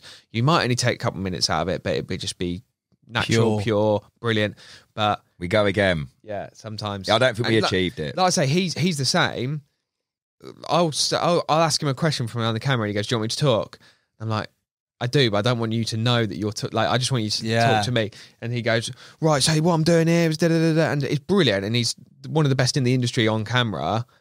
Sometimes not how you want it. It's 90% of what actually is the real Blair. Like, there's still another 10-20% of like what we all know and love. Like, and same with Samir, but he'll not give as much of himself away. Like, it's a real art. And you see some of the people who are really good in front of camera in the industry. It's a real art, like real good. Yeah, it's a trait to have. It definitely is. We're going to make another one with Samir though. To be continued. We've got. I'd like to make one every year with him. Like, I drove back and I pitched it to him. It took all of 10 seconds to pitch my next dream. Yeah, and he's in. Yeah, he's in, mate, and we're already talking. Nice. There is another. Is there? Yeah. Oh, he waits till 6 months before and go, Dan, we're going to the moon. Here we go again. I don't think we can do that. No, we can. No, mate, that's good. Well, that sounds like a mega trip, and I'm looking forward to seeing the video. Nash TV, you guys can see it as of now because it will be live. It will be live, yeah. Go head over. I thought it was a mega podcast, boys. I really enjoyed that. Good, I'm glad you did. It's made me want to go to Orellana, hug Samir, and find a good kebab. All at the same time. Do it. 2 out of 3 of those are possible. Yeah, true. Thank you for watching. Please remember to subscribe, give us a follow, leave any comments as well, and I'll see you next time with another Nash Off the Hook podcast. Cheers, boys. Cheers, mate. Sponsor me, Leathermans.